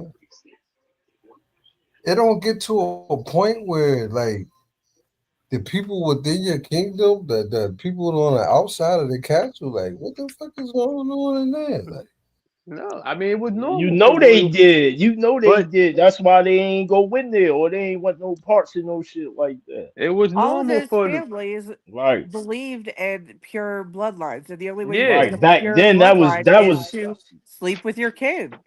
yeah. They Back all then they practice that. had to. I don't think they slept with their daughters and brothers. I Yes, they mean did. brothers. Yes, they They did. had to, God. They at the So you beginning mean they had The to. purest so bloodline for you to get your purest bloodline would be your offspring. God, so you Well, that's go check what they this back. out. say. The women Listen, Your sat listen. down. Like, sister. This is crazy. So you mean to tell me, because we talk about the Egyptians now, you mean to tell me yeah, the people that's Nubians did that, so and the listen, the people Cushites. that's supposed to be so intelligent, they that dumb? Yeah. Because that's just There's stupid. only Like, okay, so if you They go and you wasn't. keep your bloodline and you have to keep your bloodline because that is the most important thing to you is your bloodline, right? If you need it to be completely pure for your that's bloodline, there's not, only one way but for that to happen. any intelligent person know that that's not pure, though. I mean, it's still your blood. It That's wasn't your back blood. It can't then. get more your blood than Back. that. I mean, just because it's your brother don't make you pure, though. I didn't say that it's You're No, not you right. know pure what it from is? That's like, because they lack health, real health and science back Exactly. then. Yeah, then a okay, So lot so of you they men. say that. You gotta So, think. You gotta think. A lot of the men was going out hunting and shit, so the women would stay back. God, they was dying check off. this Them out, men right? coming back. Not So only they that, you they have had to figure families. out. They was trying to figure out how to reproduce. Not only that, you I'm have trying to, people that marry young kids. Like they don't have the same morality that we have. yeah, that too. You had a lot of them. You know, they take wives at what, fucking 8, 10, Yeah, 12 look years at old? Muhammad. Look at Prophet Muhammad. He married what a And six year that's old okay 6 year old had because sex with him in when their she was like society, 9 years that's what it old. was. so check this out, Nasir. But you got to remember back then too, though. Nasir, they was young too back then. King Tut and all them niggas, they wasn't. A lot of them niggas wasn't even 18. A lot of them kings and shit, they was young. They was dying and shit, ruling young. Check this out, Nasir. In Egypt, they claim that the first brain surgery was done, and they claim that these motherfuckers was the first doctors and shit, all kind of medicines and shit. So, not understanding health, I don't think that's true. I think they know about health, but They I'm were trying more to figure out. technologically I'm advanced trying to back then figure out than we are now. So how would they not Exactly. have more knowledge? even even with the medicine, the symbol that they use today for medicine, the snakes and with the staff, that came from Right. them. That came Yeah, from them Facts. inventing medicine and shit. So as Facts. far as them not knowing about genetics and all that, They knew chemistry, guy, and math. So that was this the shit if they knew genetics like is that, they wouldn't have crazy. been interbreeding because they would have knew the they outcome. did. That's where But That's what I'm Yaku saying. came in. That's where it's that nigga about Yaku the came in. bloodline. He started fucking with the Man, what is you, bloodlines and man? shit. That food is way before to be way before that. I know that, but still, though, they were still doing that before. You got to think they had people doing that before him, bro. He just became the mad scientist behind it. Yo, check Nah, this out, right? technically, uh, Yaku was before the Egyptians. If you want to go by the Yaku story, What I'm saying. But they say the Egyptian pyramids go back farther than what we thinking. think. They Some of say that shit Yeah, is they probably do that. some yeah. people say that too. Some of that shit is dated back 10,000 years ago, and if you want, that's before y'all cool. But But check this Dylan, out. Yeah, But look what God, you had the Cushites and the Nubians way before that wave. But listen, look what they yeah. said. Look what they said about this dude, King Charles II of Spain. Look, they said parentage, his parentage, he was the son of his uncle and niece. Hold up. Okay. I'm trying to fit help Kelly, help me with this. How you the son of your uncle? That means your mother, brother. And his daughter, or another one, his But sister's how is Uh-huh. daughter, this? Oh, his yeah. brother's daughter. Oh, yeah. So, or it's his father, brother, and his He's an father, uncle daddy. brother, and niece was his what? Uncle Hold up. daddy. Oh, okay, I still can't get it. I can't get it. Hold up. He was the uncle and niece. Wait. He was the son of his uncle and niece. What? So he That's married some his sister. mathematical I shit. mean, he Hold had up. children Right. by his sister. No, it Mhm. would be his sister's sister, because if it was his niece, no. Right. It would be his brother or Why is this his sister's uncle though? child. It's got to be his. It got to be his mother, brother, or it's got to be his mother or father, brother, to be his uncle.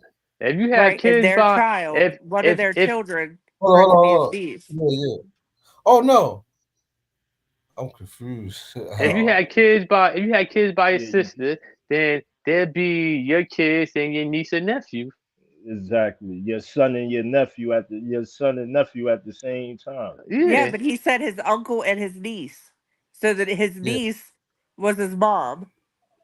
So that would be his brother or sister's child.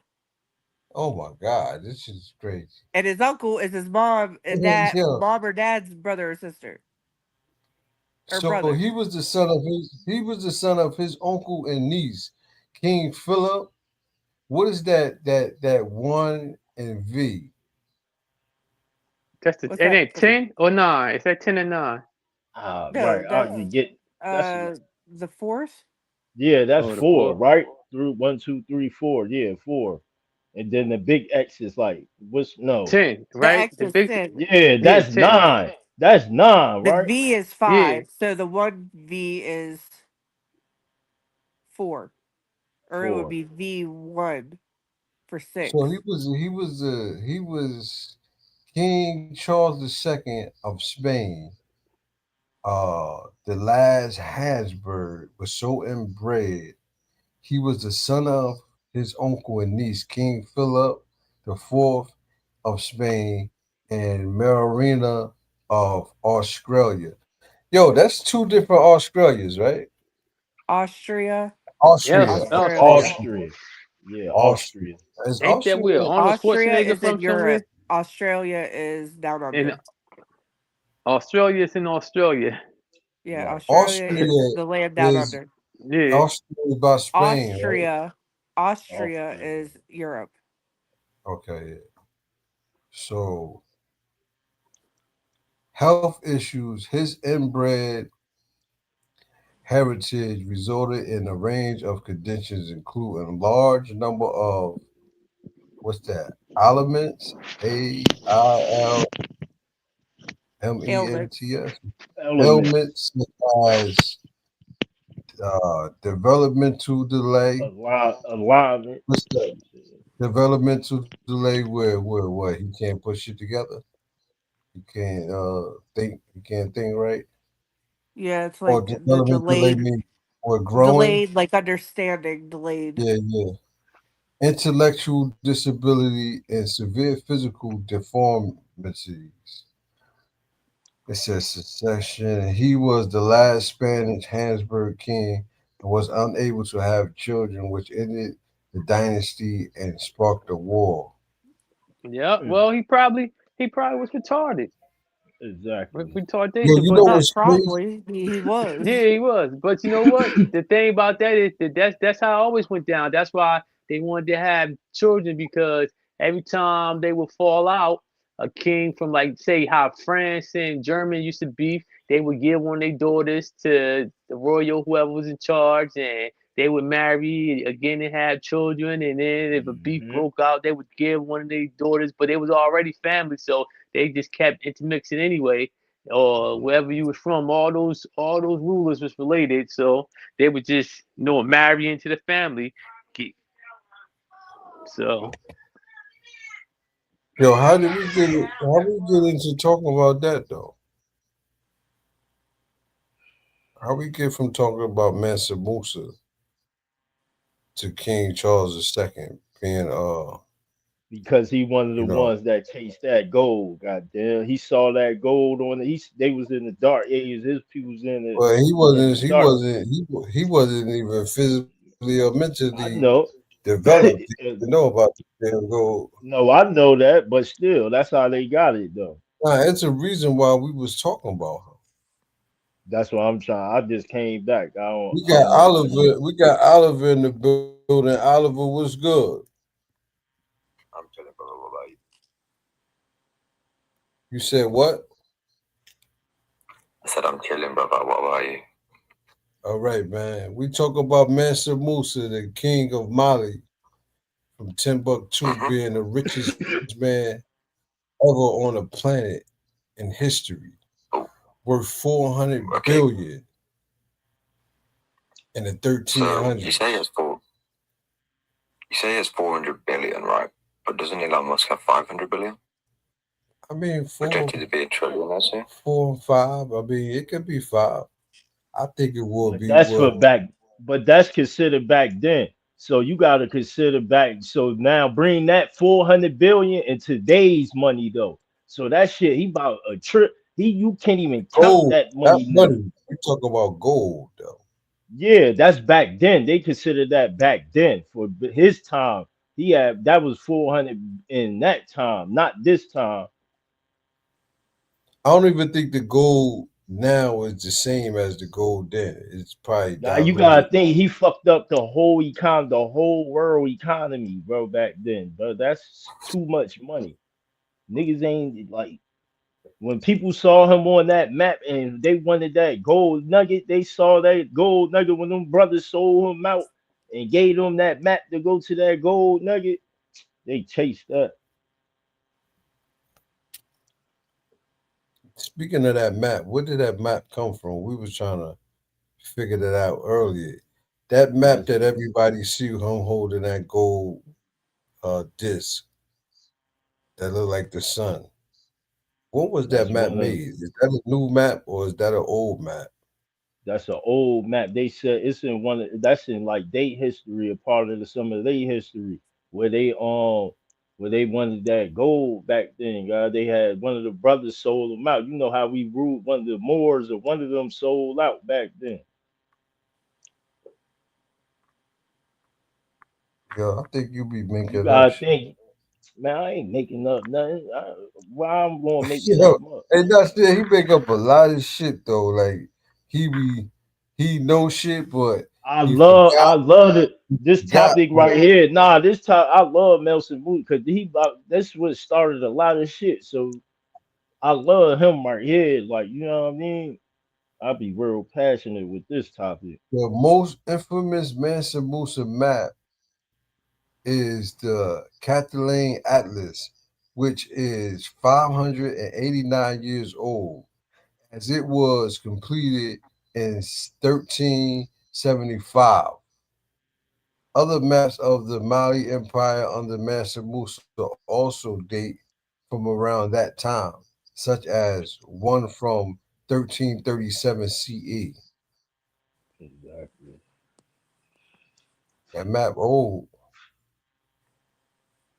Yeah, that map old. It's crazy not see it because when you look at the map, right, you got Mansa Musa on the throne, right? In the middle, holding the In the nugget. middle, and to the right of him, you got a white looking Arabic.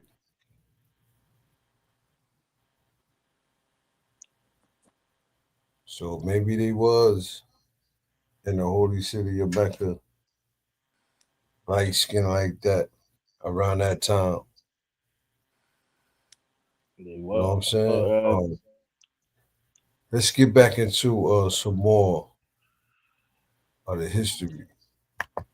Suggest that Musa enjoyed the conversations and prayers with the people of Mecca and found them so fulfilling that he wanted to live the rest of his life in the great city. But reports coming from his empire back home in Mali prevented him from doing so. Musa's son Maghan was the caretaker Mansa at the time, but reports were suggesting that his youth and inexperience were leading to difficulties back in Mali, with further news that conflict had broken out with the neighboring Songhai people in what are now northern Burkina Faso That and sounds western Niger. The Songhai were that keen sounds to build their own empire at the expense of the Malians. Accordingly, preparations for the long journey back to Mali began, with Musa opening an invitation to many local scholars and descendants of the Prophet, known as Sharafa, to join him and return back to Niani to help build and bless his empire. One who accepted was Abu Ishaq az-Shaili, a popular poet and architect often referred to as the Moor, who had become very close to the Mansa before accepting his offer. Upon setting off, they spent much time conversing around Musa's plans for Mali, which he hoped to realize while ensuring preparing his son for succession, before ultimately returning to live the life he now desired in Mecca. By the time the caravan reached Cairo, news of their first visit had spread far across the known world, with European and Asian traders and explorers waiting to see Musa's wealth firsthand. Many were there to try and unlock and perhaps enjoy the wealth of the secret trade routes which were hidden by the Sahara and by the very protective West African traders keen to protect their monopolies. To maintain secrecy, traders who knew how to reach the gold mines of Mali would never meet with fellow merchants in person. Using drums to communicate and negotiate, supplies and payment were left on the outskirts of forests, which meant the gold routes were left unknown to the wide world. In addition, Christians were restricted and could not travel to the Muslim kingdoms of Africa because of conflicts through the Crusades, and so Mali was known as wealthy and powerful, but its whereabouts was not accurately mapped by the Europeans for several centuries yet to come.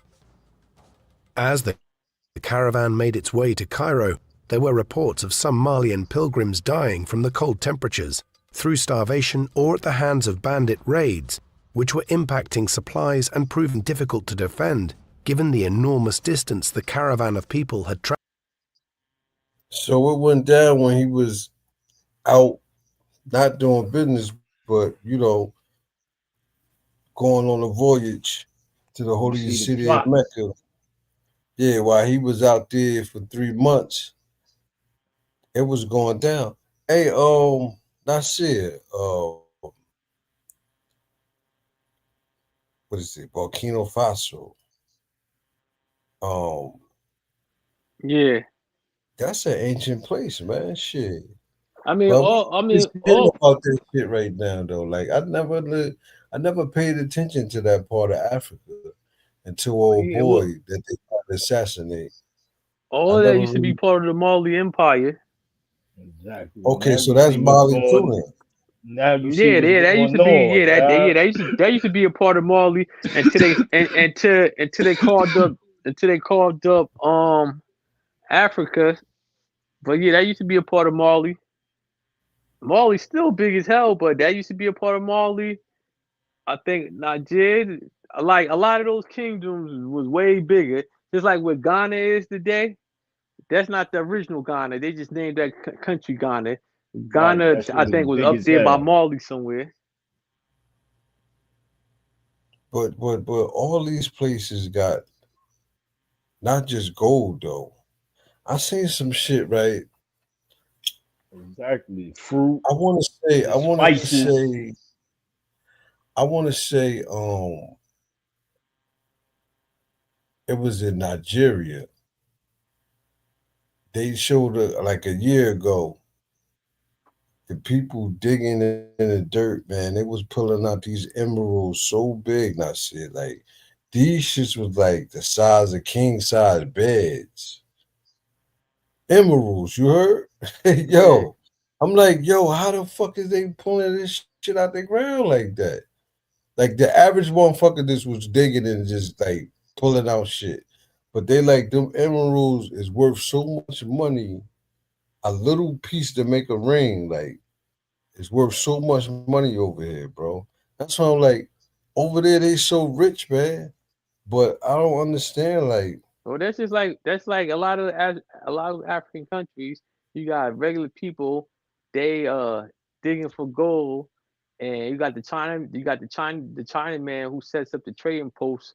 They take Hmm. all that gold to him, and he give them a little bit of nothing. These is regular people digging for gold, illegal mining, what they call it. instead of regulating your area, you know, putting your shit in stock and selling it like that. You feel me?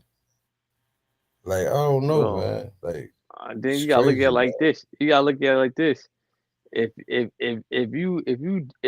you dirt poor and you getting gold, little maybe grams of gold here and there, if you ain't got nothing, that you ain't thinking about that. You thinking about getting a little bit of money so you can survive, feed your family.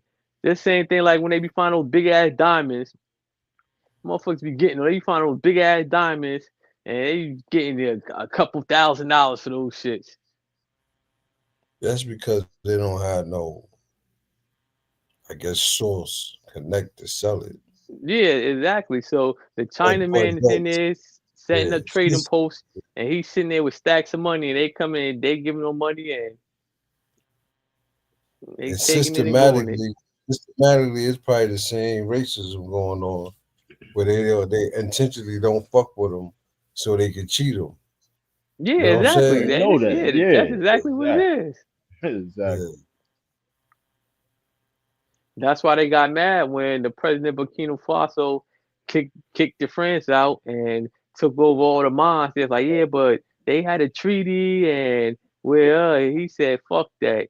And now they built Russia. They got some type of deal with Russia, and Russia help building refineries and shit like that. And like certain places, that's just like with like Nigeria got all that oil, but they was having the United States refine their oil and gas and then sell it back to them instead of just making refineries. And yo, you know what? When you think about it, right? That's just like if you in the game, you got like a key, right? And then a motherfucker from nowhere, outsider, come in front of your spot and want to regulate your shit. Yeah, that's just what it said. Yo, first of That's all, just what nigga, it this my did. shit. You ain't coming on my turf and trying to motherfucking regulate my shit and make all the money and trying to inch And my that's a shit out to that's a good example because every country that say you ain't coming up on my block to do that shit, you know what they do? The United States and Europe put sanctions against them. I'm about to say that. I'm about to say Yeah, that. United States Zimbabwe support did it. all Start taking the land back from the white people, United States, and they put sanctions and fucked up the economy system. Cuba, Castro, they did that. Venezuela, they did that. They're still doing it where Venezuela can't sell their oil. They do it all around the world. If United States and Europe got a problem with you, you just put sanctions so won't nobody buy your shit. Whatever you selling, won't nobody buy it the because we mastermind, said so. mastermind of destruction. Uh-huh. And now they mad because China man coming in and doing deals. China man is Mhm. somewhat robbing them too, but I guess giving them a better play than what the United States and Europe giving them. Right. A little bit, a dollar, two more.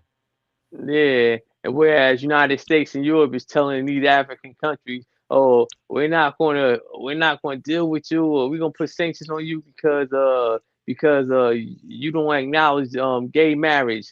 So we're not giving you no aid, and we're not dealing with you. But at the same time, Yo, that's crazy, bro. yeah, but at the same time, they deal with Saudi. They wanted Saudi Arabia number one allies, and Saudi Arabia they got the same principles: no gay marriage and none of this, and they still be having motherfuckers and everything.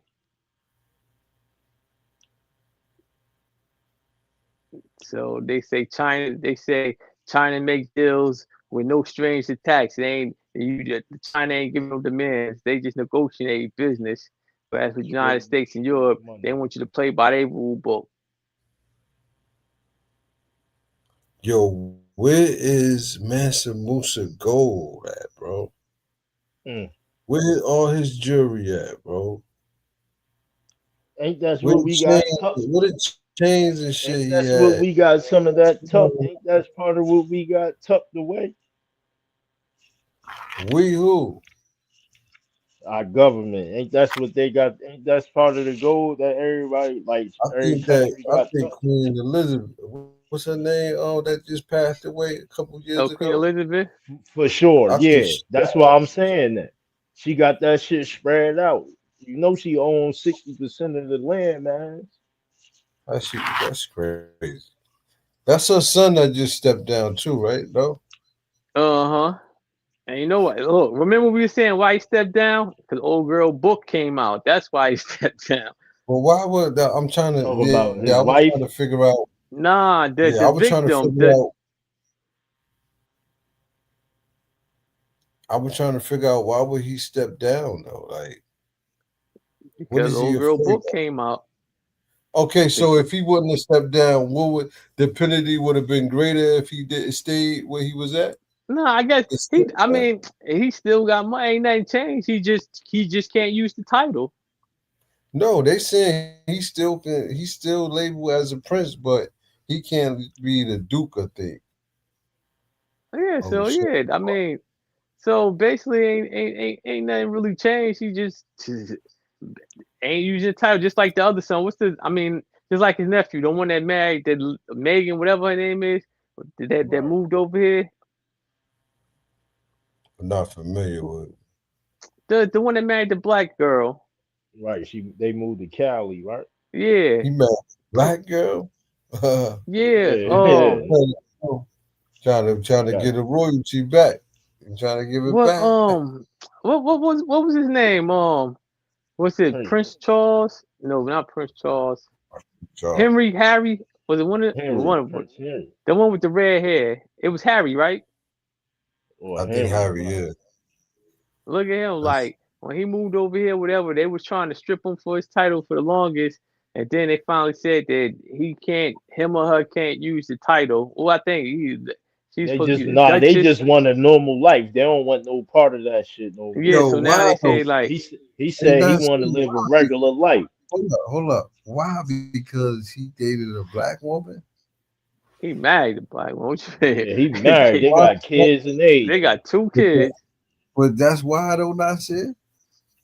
Yeah, basically that's really why, because people was coming forward that was in the palace and talking about how they used to talk about her behind her back and all types of shit.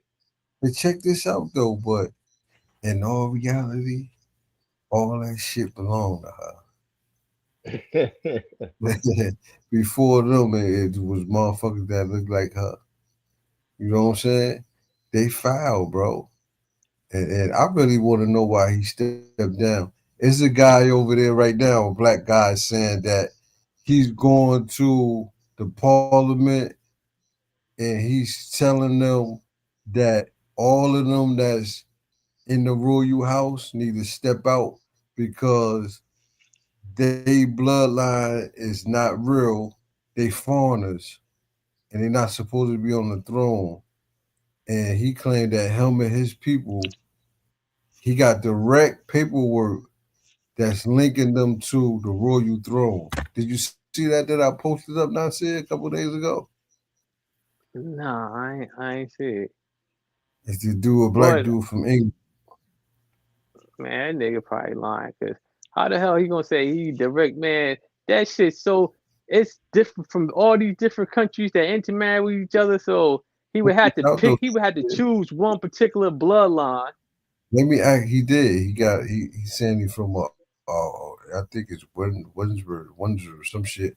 But check this out, now, Sid. Well, Winslow's that's the You royal know, family. That no, do I'm saying you know?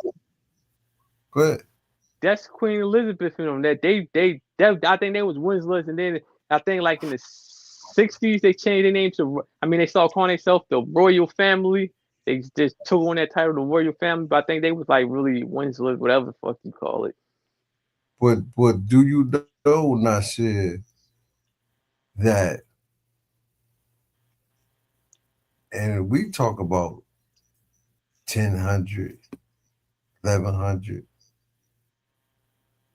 The motherfuckers was black. They got actual pictures, Nasir, actual statues. They got these motherfuckers on coins, man, over there in England and London and all that shit. You know that, right? You talking about that they got some pictures? What was it? Some more, some Of coins and kings. stuff. That's it. Watch this. I'm gonna show you. I don't know why people like when we study Black history. Why we like astray from that. Like nobody ever talk about. He said, Because a lot of that shit be false and made up. Like when they were saying the dude before George, what was it, John, whatever his name, was the first black president of the United States. That shit was so fake, and everybody was running with it, posting it. They ain't even have photos back then. That photo that they were saying that was the first black president of the United States, whatever. That was what was he? Senator of Liberia. He was a black dude, the Senator of Liberia. People be running with shit. I guess it make them feel good. Like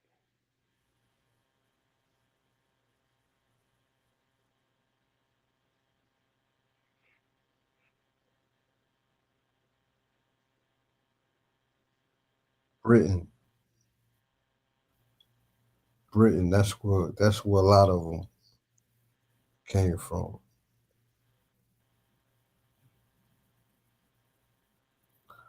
Yeah, Britain, Queen Charlotte.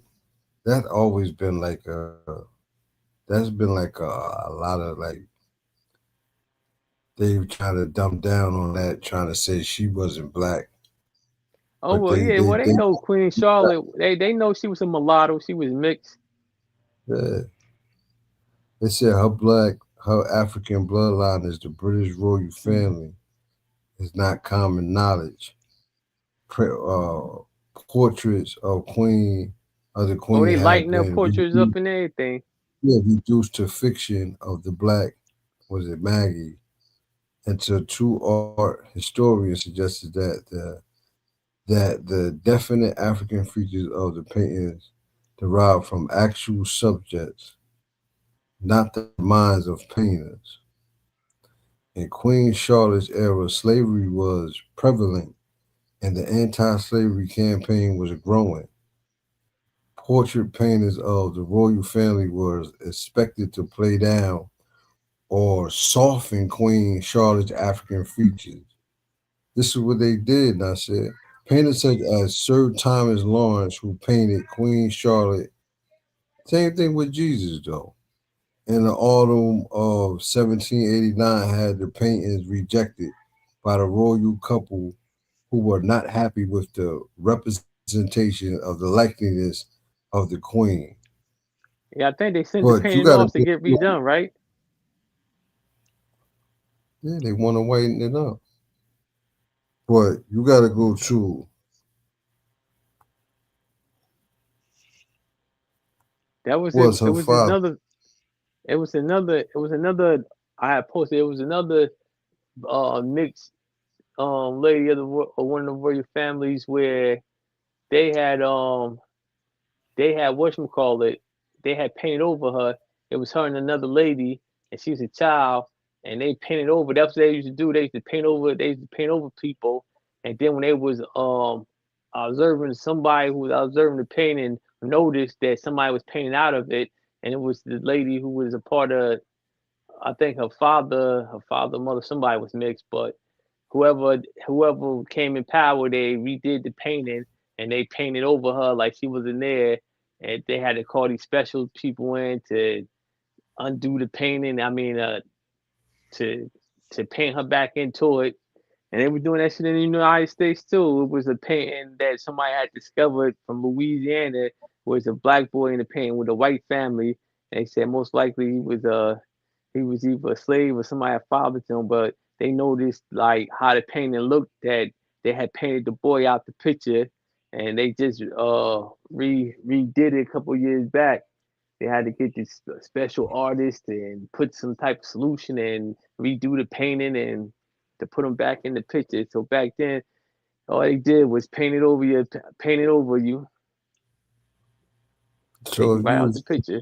so if they scrape that shit a little, if it was a way they could get that shit off, it'd go back to black, huh? That's crazy. They saying I looked up her father. It's so dumb. Like they trying to say, oh, it was rumors that she was black, but her father wasn't black. So nigga, was her mother black? Was because her mother was Elizabeth. Her father name was Charles Lewis. Who was black? One of them was one one of them was mulattoes. One of them was a mulatto. African ancestry based on theory that she was descended from a Moorish or Mozarabic Arabic branch of Portuguese royal family through an ancestor named Margareta de Castro. Okay, But so she basically, was in the 1700s. That's not far, Nasir. Oh, what they That's do from with the that black? movie. That's from that movie Yo, Woman King. this shit, bro. This is crazy, man. We gotta be more gatekeepers of our history, bro. that's why you ever It's seen like, Netflix of the Bridgetons, right? Ain't it the black lady that play her? A mix. it is. You know what That's happened like the though? dude from This Woman is King. why He was a mulatto. they trying to say she was from Nigeria, Who? Queen Charlotte. Who? Her mother? Her father? I believe her mother.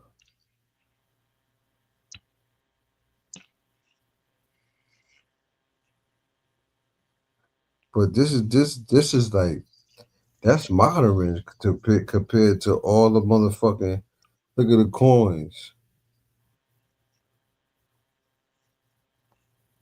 Look at the coins. You know what I noticed about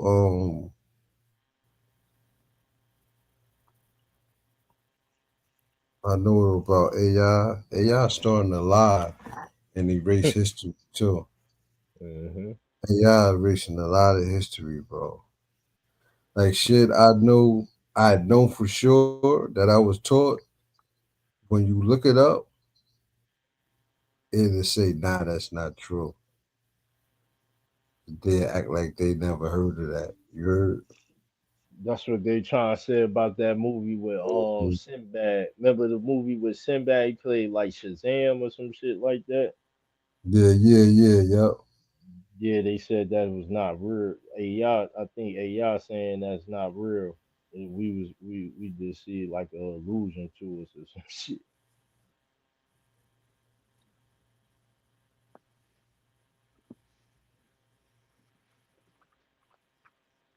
Motherfuckers got to get shit up.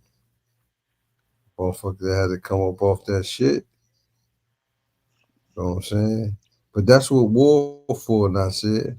A lot of wars was to destroy the history of certain Well, areas. that's what they did when they went to war. They destroyed most of the time. They destroyed everything. The people they conquered, they destroyed everything, That's a form of burned it down to the ground. that is. Yo, you think about it, right? That right there, and I said, when you do shit like that, you's a savage. Like you really like trying to wipe motherfuckers out. Like Well, just think about it. If you was going to war and you conquered the people and y'all was beefing with probably for shit 50, 60, 70, 100 years, if you overthrow them, you gonna destroy everything. You don't want no remain and nothing to remind you of the people, especially if they was really your enemy. But a lot of times,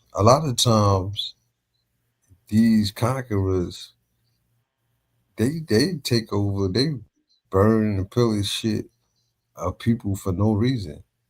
You know, Yeah, just because yeah. you know what I'm saying? Just because they got the power to do it. That's some evil shit, bro. That's some evil shit, man.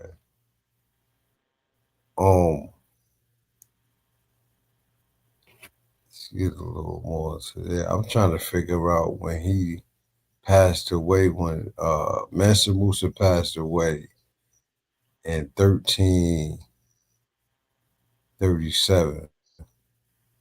That would have made him 57 years old. Hmm. How did he die? Was he set up, Blue Rex? You seeing the plot now, ain't you? I know it's like I don't know whether That shit, that shit is a him whole. being Muslim was a good thing or You see what happened to him? That shit became bad, we giving all at the that shit part out. we at the part where he went from Mali. He traveled 2,700 miles, Nasir, No, something like that. from He Mali done to hit Asia and Timbuktu everything. to Was it 2,700 or 20,000? 27,000. 2,700, I think. I think it was 2,700. 2,700. He was He gone took for it. 3 months, and they started acting crazy back home. I Just to thought he part said with. I thought he said he took a 3-month rest in Egypt. Yeah, Yeah, yeah. but Well, they was that's when they was that's where all the scholars meet up. That right there, that's like the big university okay, back so then. that's when they started acting crazy back. That's when the out where they said Ghana or Burkina Faso try to attack wherever he was from. Um, and he's out of town. We stopped there. Let's see what else. Travelled across. The second stay at Cairo was therefore brief, and Musa used it as a pragmatic resupply of essentials before the second challenging trek across the Sahara. Due to stories of his immense wealth and abundance of gold, haggling for these supplies often ended in extortionate expense, with Musa having to rather embarrassingly loan money at a high interest rate, as he had spent much of the gold bank carried by his servants. For every 300 dinar borrowed by Musa, he would go on to pay back 700 dinar when he had reached his central funds back in Mali, with many traders seeing the leader of Mali as rather naive to the market rate of certain goods. Many of Musa's wives had travelled with him, which was customary, and his senior wife, Inari Konate, complained of her discomfort, having been smothered in the dirt and dust as they set off through the desert sands, while she allegedly had a dream of a river placed in front of them in the Sahara by the grace of Allah. While camped one night, Musa responded to his wife when he instructed one of his head servants, Fabra, to organize a trench 1,000 meters long to be dug with a surrounding wall for discretion, before filling it with water from a nearby oasis.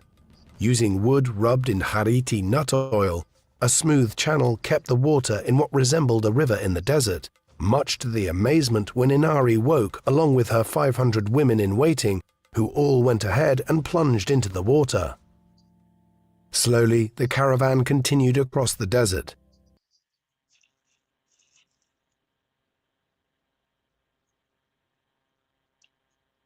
Man, shit. I see you heard that shit, bro. Yo, that's some baller shit right there. Yeah. So you mean to tell me this after his money was fucked up a little bit before he got back home to re-up on the gold? His wife was like, all this sand fucking me up. I don't like all this sand and shit. How the fuck you build a fucking man-made lake 1,000 feet long at night? That's it. When she woke up in the morning, was the whole river there? Well, I guess when you got Nah, when you get the got a fuck. He had when you the got a money to bunch of do it. slaves, I don't yeah, and you believe got that. the money. I don't believe that shit. Or that could just be part of the legend. You know, Yeah, I don't believe you got the that man, shit. then you got the legend. Yeah, Right. don't believe that It shit. probably was a liver already there. They just went swimming. Yeah, Uh-huh. don't believe that shit. They probably was inside of the motherfucking the carriage or something that the shit, the horses and shit was pulling, and she woke up at a lake.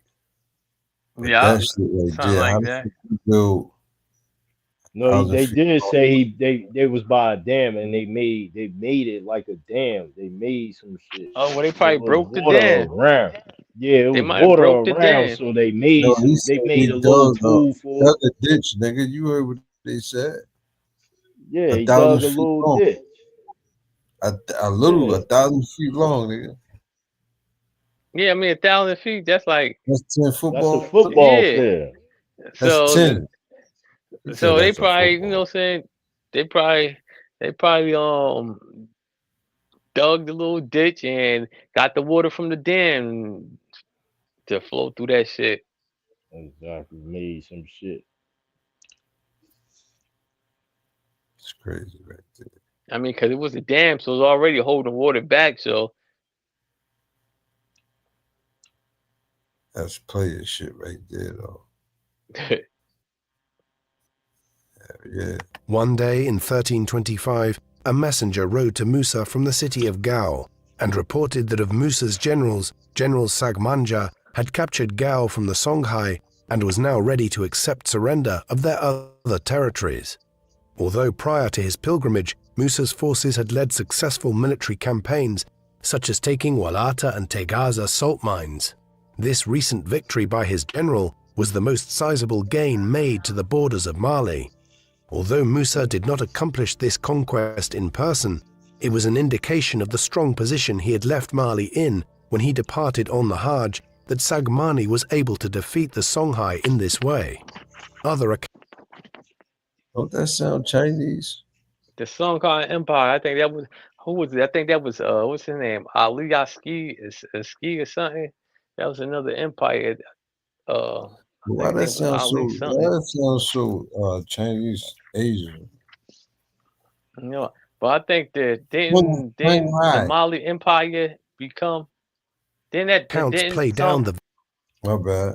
nah I think the Songhai I think the Mali Empire became this a part of the Songhai Empire where was it Ski Ali a Ski Ali something like that.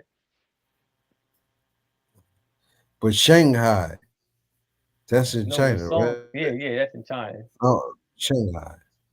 Yeah. victory, suggesting it was more likely to have been a recapture of the rebellious vassal city of Gao, with Mansa Sakura the initial conqueror of these lands. Whatever the circumstance, it was important and fed a desire in Musa to become personally involved in this great victory, That like button. consequently instructing his guides to change his returning route and take the caravan south to Gao, where he would receive the submission directly. Shout out to TikTok, man. Hit that like button. Subscribe to the channel. You learn something. You know what I'm saying? Oh, Blue Racks, you said you like this shit, huh? Yeah, We got to get back. That's it. We got to get back into the history. Oh, Yeah. Covering certain people. That I think the youth and those that don't know should hear about. And then it always covering black people. We try to cover everybody that's interested. We did remember we did Count what was his name? From Romania. Yo, Dracula. Yeah, the real Dracula, where they got the vampire Before him was the vampire myth Nah, they got the myth from him. popular. They got the Okay. myth from him. Cause he used to drink his enemy's blood. Yeah. So yeah, we do different. We do different shit. I was watching. You know who interview I watched? I said I just came home. Who, that nigga Prince? Motherfucking Prince. Yeah. Hey, listen. I was watching the interview of him speaking and shit. And he seemed like all right motherfucker though, man. He got a mission where he wanna, work with the kids. His whole thing is selling drugs. It's like for dummies, like there's only one place you will end up. But he also said he's making a podcast exposing other podcasters. You heard he said there's a lot of podcasters. Did you see that interview, Blue Rex? Yeah, Because I that know he shit did crazy. a couple interviews with a couple people. But he Yeah, he said getting crazy. they asked him about Bibby being a rat too. And he kinda like to me he played it off like, well, he said he You gonna gotta talk watch about his shit. Yeah, you gotta watch yeah, his he shit. said you gotta watch his shit. And he's gonna have paperwork on a lot of motherfuckers from New York. I seen that when Demi was on, was it Maverick TV, and they asked him about that, and he said, man, he said those niggas just hating. He said once he got that job at Def Jam, Russell Simmons told him like you can't fuck with them no more. Ain't no one foot in the door, one foot out the door. That's what And Bimmy said, right? yeah, and he said he cut all Yeah. them loose, and he said like when Preem and Prince went down, they had agreement. Irv Gotti and whoever was going to take care of Preem, and he was going to take care of Prince. And he said he used to send him money every week, whatever. He said, but once he got that job at Def Jam, said shit, he couldn't do it. He was only making five. He said he went from making thousands to 5,000 a week. He said he can't do that shit no more. He said shit. He had a mortgage to pay, But bills to pay. yeah, He they said, said yeah, that He said he the way lying. Prince worded that, he said basically that nigga is like three different kind of snitches. Is yeah, a I rat. seen that part. He said is a rat that'll get on a stand, and this rat he said is a motherfucking Confidential said is informant. a contradictional informant that is You don't know confidential. who he is It's confidential, nigga. And them police is unless you gonna go to work. trial. Yeah. He said no. He said you can find out who the confidential informant is by the warrant record. He said Mhm. because it say he said usually in your paperwork the confidential informant will be a CI is a CIS. He said and only the person know in the case, which is true because I had people that ratted on me before, and that same shit would be on there, and you'll be like, man, what's his name? He was there with me. That's the Yeah, nigga. you know He who it was the was, only cause they'd be motherfucker that like, know. Yeah, they'd be yeah, like, like bought such and such from CI at this time on this date at this place. You right. know who it No, is. that was such and such. Yeah, yeah.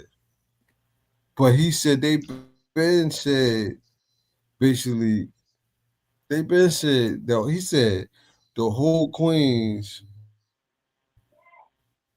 What part of Queens they from? South side. Southside. Southside Jamaica, Queens. No, already for years.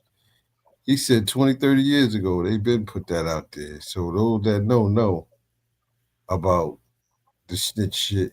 But he said he gonna expose that on his show. So I guess he gonna put his paperwork out on there and shit. But I Yeah. seen some shit with Bimmy, right? This was on Zip with the Drip show. So He reads the paperwork. This drip with the drip. He reads the paperwork. 2-3 weeks prior from Bimmy doing the show, right? Uh-huh. Bimmy gets on another show and say what happened. Everything he said matched the snitch paperwork that old boy read 2 weeks prior to him saying that. So he matched himself up with the rat. Yo, that shit is crazy, man. But Yeah, I'm about to take it down. I gotta get up yeah, early. I'm gonna holler at y'all. You going on tomorrow? salute, yeah. All right. But Hit me up. salute. Peace. All right. Yeah, but did you see that footage Blue Racks? Mm-hmm. Prince? Yeah, that's gonna be interesting, man. I'm gonna get up out of here too, man. I hope y'all learned a little bit about Mansa Musa. We gotta, it's like a couple more. It's like 15 minutes left, but we'll do it another time. I think we dropped enough jewels. You know, we get into how he got deceased because I want to know that what happened to his shit. Oh, that's a lot of gold, man. Whole lot of gold. Salute to everybody. Be safe, man. Hold it down. Blue Racks, Nasir, everybody on TikTok, hit the like button. Everybody on Facebook, YouTube, salute, man. Be easy.